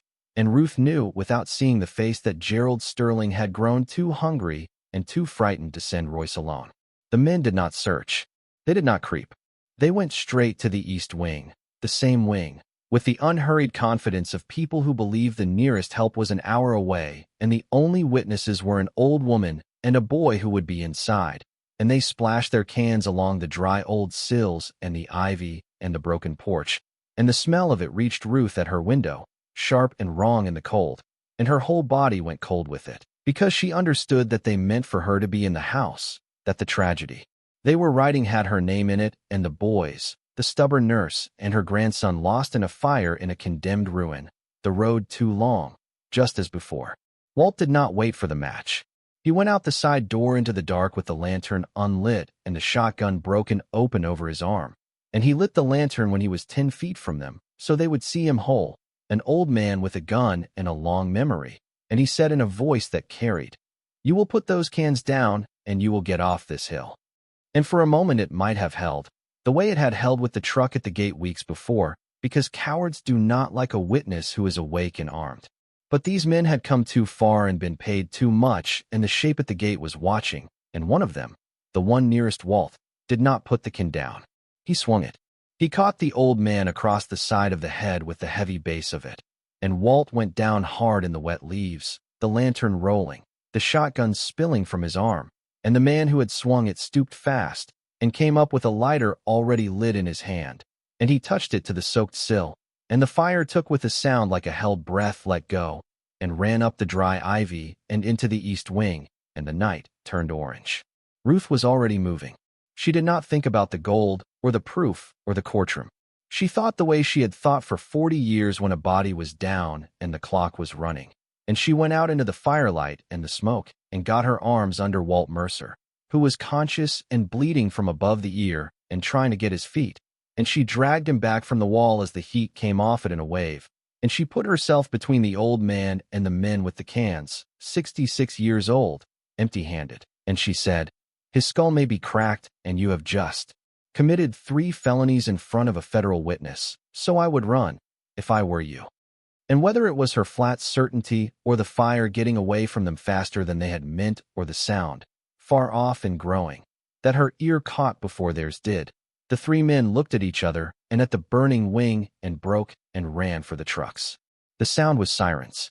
It came up the ridge in a rising wail, more than one, and the trees at the foot of the drive lit blue and red, and the car at the gate that had sat and watched lurched forward to flee and met a state police cruiser coming up the narrow drive head-on, with nowhere to go on either side, and stopped.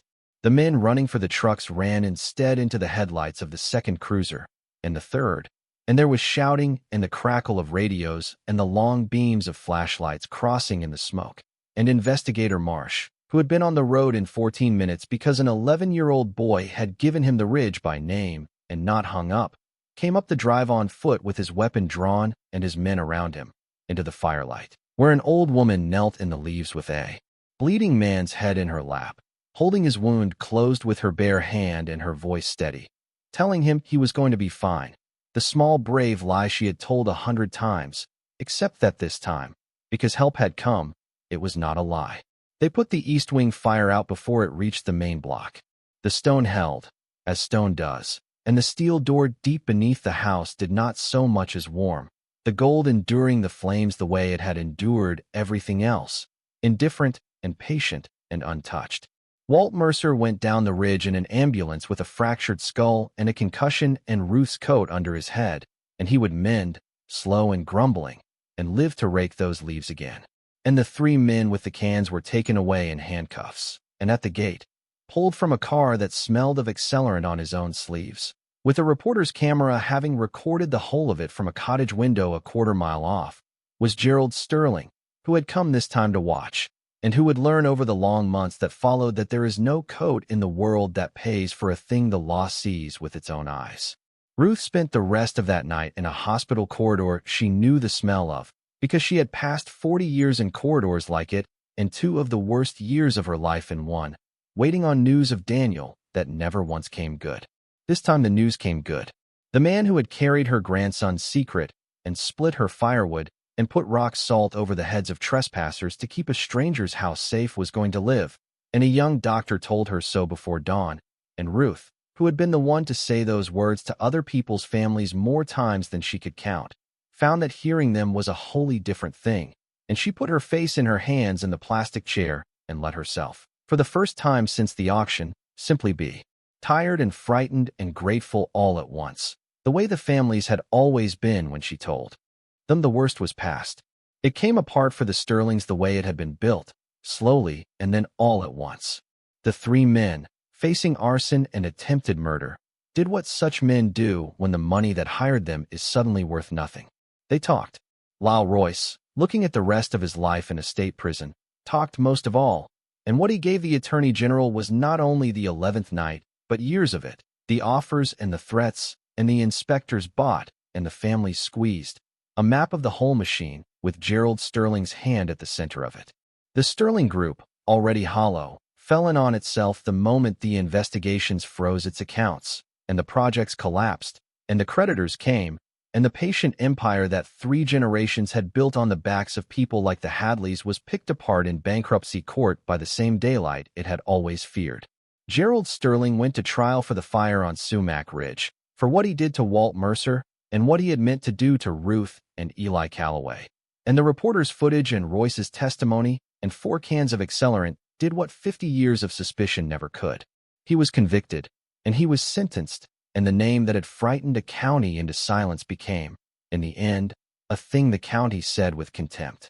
Nora Keene's story ran across the front page and then across the country, the gold and the fire and the 50-year lie, and folded into it, at last, in print, was the truth about the night in the year 1971, the changed report and the old fire marshal's confession and the car on the Ridge Road, so that Charles Holloway, who had died alone and afraid in a burning wing, and Edmund Holloway, who had carried the truth of it in silence to his own cold grave, were both of them believed.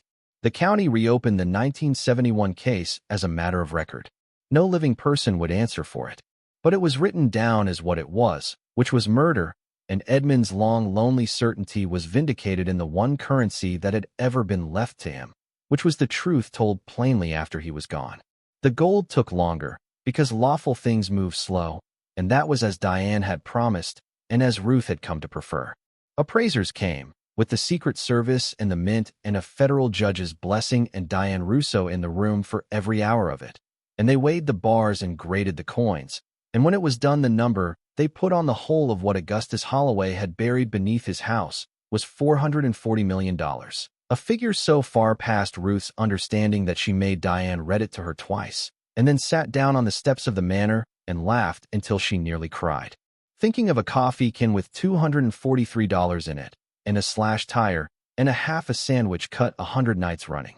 The bullion was hers, clean and plain, the law that had once made it a crime 40 years repealed, and the legal pre-1933 coins as well, and that alone was a fortune past counting. The 1933 coins, the knife, were handled the slow, careful way through the one narrow door, and Diane shepherded it as she had said she would, so that instead of vanishing into an evidence locker the contraband became, by settlement with the Mint, the second lawful thing of its kind in the history of the world, monetized and set to be sold at auction through proper channels with the proceeds shared, every dollar of it clean. Ruth's share, when Diane finally read her that number 2, was more money than the county had ever held, and the only part of it that mattered to Ruth was the one word Diane put after it, which was lawful. It was clean. No one could ever come up her ridge and take it, and no one could ever again hand her a paper that took her home.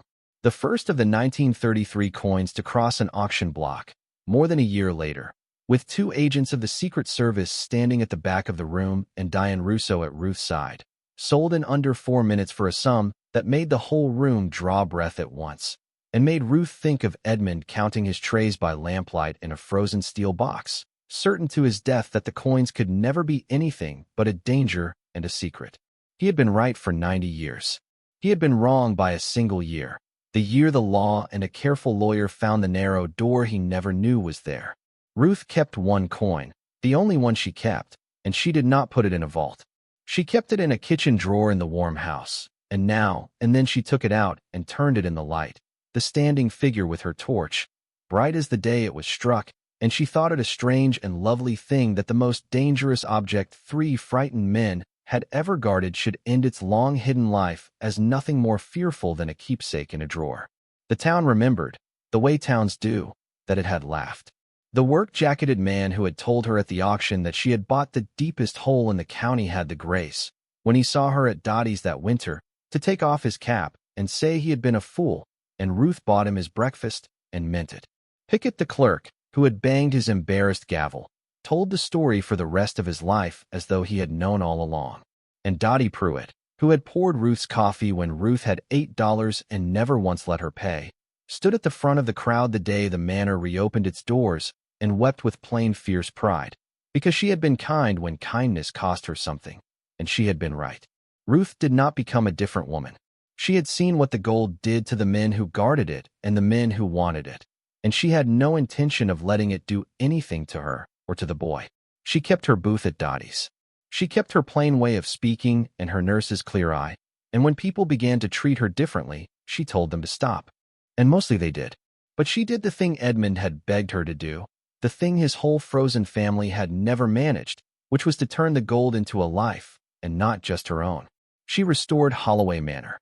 She put the roof right and the windows whole, and warmed the great cold rooms and the east wing, where two men had burned 50 years apart.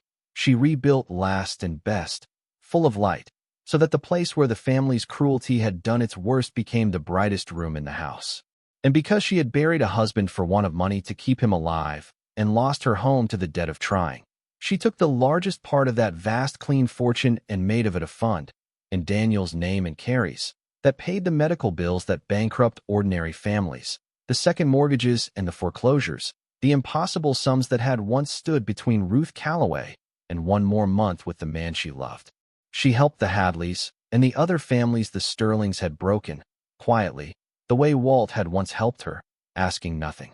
The hoard that one frightened family had sat on in the dark for 90 years, hating banks and fearing the world, went out at last into the county like water onto dry ground, and made things grow. There was a young mother in the next town whose husband was sick the way Daniel had been sick, drowning in the same impossible arithmetic, the second mortgage and the experimental drug the insurance called a luxury, and Ruth heard of her through Dottie, the way she heard of most things, and the fund quietly paid what needed paying, and the man lived, and the family kept their house. Ruth never met them, and did not want a plaque or a thank you. She wanted only the thing she had not been able to buy for herself 2 years before, which was for someone, somewhere, to get the month she had not gotten, and the next month, and the one after that. That was what the gold was for. It had taken the whole strange road, the auction and the cellar and the fire, to turn a dead family's terror into that one plain good thing, and Ruth thought it worth every step. Walt Mercer healed, and Ruth would not hear of him living out his days in a tar-paper cottage. And so the gatekeeper of Sumac Ridge became, for the years left to him, something nearer to its lord, with a warm room of his own in the big house, and the orchard brought back, and the bees returned, and a man to help him with the heavy work he would never admit he could no longer do. He and Eli grew close in the way of an old man and a boy who have both lost too much and found, in each other, something to stand on. Eli came back to himself slowly, the way a held breath lets go. He had a room of his own now, the first since the house with the tomato fence, and Ruth put shelves on every wall of it and let him fill them, and he filled them. He went back to school that fall in clothes that fit, and the watchfulness that had kept him safe in a cold motel room turned, with a roof over it, and food in him, and nothing left to brace against, into the ordinary sharp curiosity of a clever boy who is finally allowed to be one. He told Ruth one night that when he grew up he wanted to do the kind of work Diane Russo did, the work of standing between people and the ones who would roll over them, and Ruth said that was a fine thing to want, and set aside quietly, out of that vast clean fortune, more than enough to send him as far down that road as he cared to go. He still kept a notebook of the things he noticed. These days he noticed mostly good ones. And one evening early on, when the house was still half scaffolding and the first real fire was burning in the kitchen range where Edmund had once burned his own chairs, Ruth watched her grandson carry the old chessboard in from the corner where the recluse had played both sides of every game for 50 lonely winters. Eli set it on the work table, the pieces still standing where a dead man had left them mid-game, white to move, and he turned it so that Walt Mercer sat at the black, and he said, "Your move." I think he left it your move, and the old man looked at the board a long moment with his bandaged head and his bright wet eyes, and he reached out and made the move that Edmund Holloway had been waiting 50 years for someone to answer, and the game went on at last with a living soul across the table. It was during the Restoration, behind a loose panel in the library where the old man had kept the things he could not bear to throw away, that the workman found the last letter. It was sealed, and it was thicker than the first, and across the front in Edmund's slanting hand were the words, "For whoever finally lives here." Ruth took it out onto the mended terrace, past the birch that still grew up through the stone, which she had decided to leave, and she opened it in the late gold light, and she read the last thing the last of the Holloways had to say. If you are reading this, the letter began, then it worked, and you found it, and you did not let them have it, and you are standing in my grandfather's house, which I hope by now you have made into something he never could, and I never dared. So I will not warn you about anything this time. There is nothing left to warn you about. I want, instead, to tell you what I learned too late, in case it is of any use to you, who are young enough still to use it. We thought we were keeping it safe. That was the whole of it, 3 men across 3 lifetimes, and we were so busy keeping it safe that we forgot it was supposed to be for something. My grandfather buried his fortune so the world could not take it, and then he sat down beside it in the cold and let the world take everything else instead, his joy and his son's and mine. I have eaten from one plate in a house built for 100 guests. I have burned the legs off chairs my grandmother chose. I have played both sides of a chessboard for 50 years because I was too proud and too frightened to let another living person up my own front steps. I kept the gold. Perfectly. I kept nothing else at all. So here is the only thing I have to leave you that is worth more than what is under the floor. Do not do what we did. Fill these rooms. Let the light into them and the noise and the people, even the ones who might cost you something, especially those. Spend it on lives, your own first. A thing that is only kept is already lost. I learned that in the dark, and I am sorry it took me my whole life, and I am glad, wherever I am by the time you read this, that the house is warm again, because I can feel that it is, somehow, even now. Even writing this with my coat on by a small fire, I can feel that someday it will be warm, and that is the only thing that has ever let me sleep. Be good to Walter, if he is still living. Use it better than we did. I think you already have. Edmund Holloway. Ruth sat with the letter a long while as the light went down the valley, and from the foot of Sumac Ridge, where for 50 years a single lamp had burned in one window of a great dark ruin. Anyone passing on the county road that evening would have seen instead a whole house lit from cellar to gable, every window gold, smoke rising warm from its chimneys, and the small dark shape of a woman on the terrace folding a letter and putting it away, and going inside, to the noise and the light and the boy and the old man at the chessboard, to the life that 90 years of buried gold had finally, in the hands of someone who knew what it was for, been allowed to buy. The years that came after were quiet, and quiet, after everything it had cost to buy, turned out to be a fortune of its own. Ruth went down to the county seat the morning they sentenced Gerald Sterling, though she had told herself a dozen times she would not. Diane had said her statement could be read aloud by a clerk and that no one would think the less of her for staying home on the ridge, and Ruth had meant to stay home. And then on the morning of it she put on the new wool coat she had finally let herself buy and drove down anyway, and she sat in the back of a high-ceilinged courtroom that bore no resemblance at all to the basement room with the folding chairs where she had once raised her hand on a ruin. They brought him in, and he was smaller than the man who had stood against a wall and shaken his head at her over a tray of folding chairs. The good coats were gone. The patience that had made a whole county lower its voice was gone with them. And what was left was a man in county clothes whose hands would not quite hold still, and Ruth, who had spent a working life watching what fear does to a body, saw that the thing he was most afraid of was not the years ahead of him but the silence behind him, the empire fallen in on itself. The name his family had spent a century forging into a weapon, now only a thing people said with their lips curled. When the judge gave her the chance to speak, she did not make a speech. She stood, and she said that an old man named Walter Mercer had carried a cracked skull out of that fire, and that an 11-year-old boy had stood in his sock feet by a telephone and saved 3 lives by being braver than most grown men ever have to be, and that the house Gerald had tried to burn was the second house his family had burned on that ridge. She said she hoped, in the long years he was about to have, that he would finally come to understand the thing his father and his grandfather never did, which was that a thing you only hunger for and never love will hollow you out from the inside, and that it had hollowed out 3 generations of his family before it ever reached her door. Then she sat down. She did not feel triumphant. She felt the way she had felt closing the eyes of patience she had fought hard for and lost, which was steady and tired and done. She drove back up the ridge and did not speak of it again, then or after. The thing she did with the house surprised the town more than the gold ever had. She did not need 50 rooms, and she had no wish to rattle around in them the way the last Holloway had rattled around alone. So she kept the wing she lived in warm and full, and gave the whole of the rest of the manor over to something she had wanted on the worst nights of her own life, without ever knowing such a thing could be built. The regional hospital where she had nursed for 40 years sat an hour and a half down the valley, and families came to it from 3 counties to sit beside people who were sick the slow, ruinous way Daniel had been sick. The ones who lived near went home at night. The ones who came from far off slept in their cars in the parking structure, or spent money they did not have on highway motels, or drove 3 and 4 hours a day rather than be away when the news came. Ruth knew that arithmetic the way she knew her own hands. So she made Holloway Manor a place where any family with someone in long treatment at that hospital could come and stay for as long as the treatment lasted and pay nothing, and have a warm bed and a full kitchen and the company, if they wanted it, of a woman who had once sat exactly where they were sitting.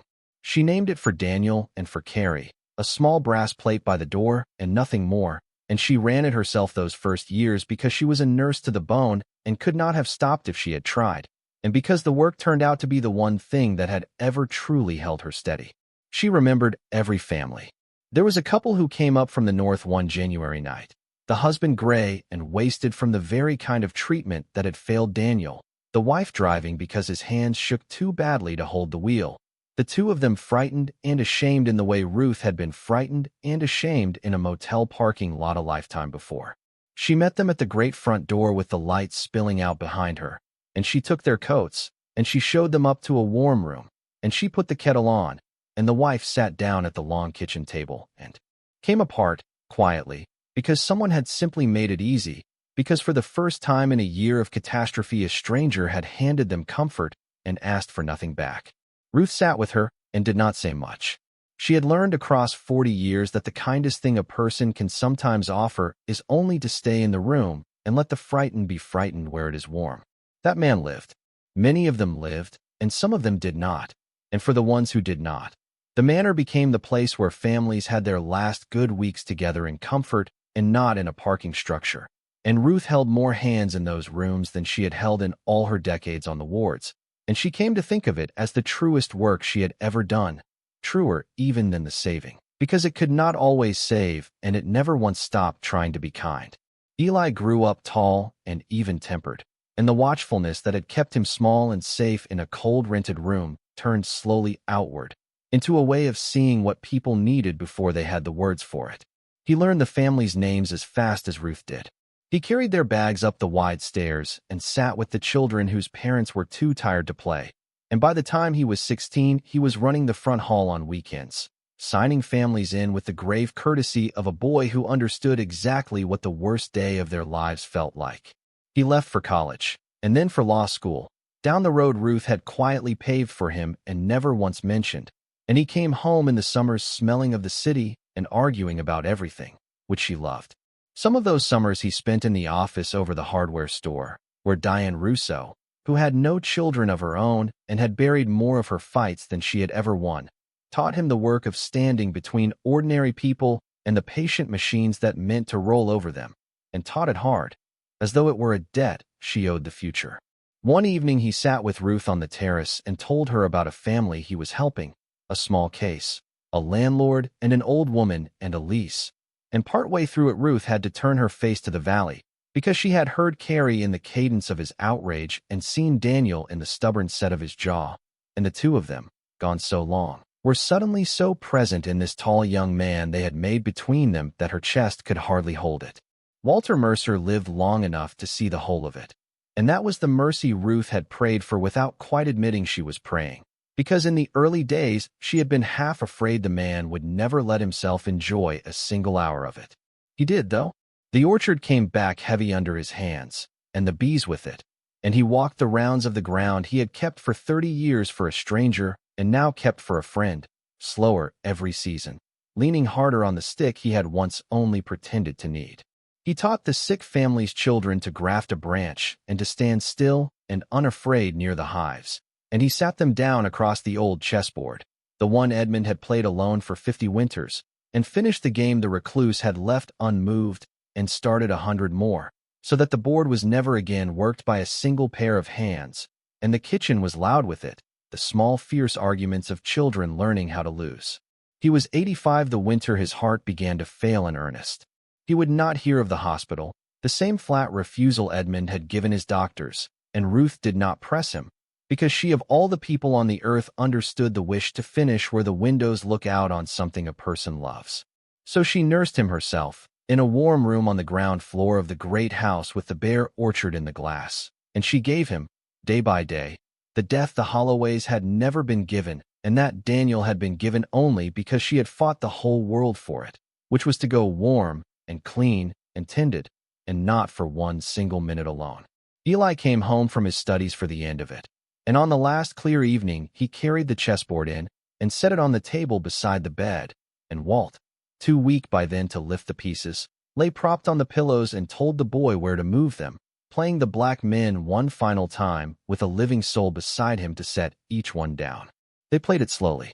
Ruth sat at the foot of the bed with the old man's feet under her hands, warming them the way she had warmed 1,000 failing feet, and the orchard went blue and then dark in the window, and the game came down at the last to a few pieces and a long quiet, and Walt looked at the board a while and said, "That is enough, I think," and closed his eyes, and a little after that, with Ruth's hand over his and the boy's hand on his shoulder and the whole warm house around the three of them, he was gone, easy as a man stepping out his own back door into a fine morning. They buried him on the ridge in sight of the orchard, because he had asked it, and half the county came up Sumac Ridge Road, the road graded smooth and safe now, and stood among the apple trees in the cold, and Ruth understood, looking out over all of them, that the gatekeeper who had spent his life at the edges of a great house, raking another family's leaves, had been at the center of more lives by the end of his than the Holloways had touched in 3 lonely generations of guarding there. Gold. It was Walt, without ever setting out to teach it, who had shown her that you keep a place for the people who came before you. And so when he was gone, Ruth saw at last to the Holloways themselves. Their plot lay behind the manor under a tangle of briar, a low iron fence, and a handful of leaning stones gone green and unreadable. Augustus and the wives whose names the world had let slip away, and Charles, and off to one side, plain and apart the way he had lived, Edmund. She had the briar cleared and the ground put right and the stones cleaned until the names came back up into the light.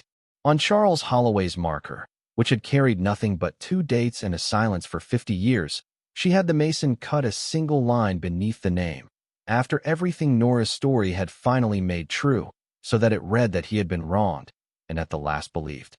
And on Edmund's small stone, set apart from the rest, she put 4 words of her own choosing, which were, "The house is warm." She did not pretend to have loved them. She had never known them, and what they had made of their lives had been a sad and frightened thing. But she kept them and tended them, and stood among their stones on the still afternoons, because someone ought to, and because she was, by the strangest road that anyone in that county had ever traveled, the only family the last of the Holloways had left in the world. Ruth grew old on Sumac Ridge, and she found that she did not mind it at all. On an afternoon late in one of those good long years, with the maples turning all down the valley and the first families of the autumn settled into their warm rooms upstairs, she sat out on the mended terrace where the birch she had spared still grew up through the stone, taller now than the lower windows, letting its yellow leaves down across the flags. The house behind her was loud with living, a kettle somewhere, a door, a child's feet quick on the stairs. And at the long kitchen table, just inside the open doors, she could see Eli, grown and home for a visit, sitting across the old chessboard from a small fierce girl of 7 or 8, whose father lay upstairs in the long slow fight, teaching her the moves, the two of them bent over the same scarred board where a lonely man had once pushed both armies himself for want of anyone to sit across from him. The girl had her chin out. She was losing and furious about it, and refusing to quit, and Eli was laughing and setting the pieces back up to begin the thing again. Ruth watched them through the doorway in the failing gold light, and she thought about a coffee can with $243 folded inside it, and a tank of gas, and the moment her hand had gone up in a basement room against every careful instinct she owned. She thought that Edmund had been right about the one thing that mattered, the thing he had understood only at the very end, when it could do him no good at all. To hold a thing and to live are different acts, and the first, done long enough and faithfully enough, will quietly starve the second. He had guarded his gold to perfection and let everything else go cold around it.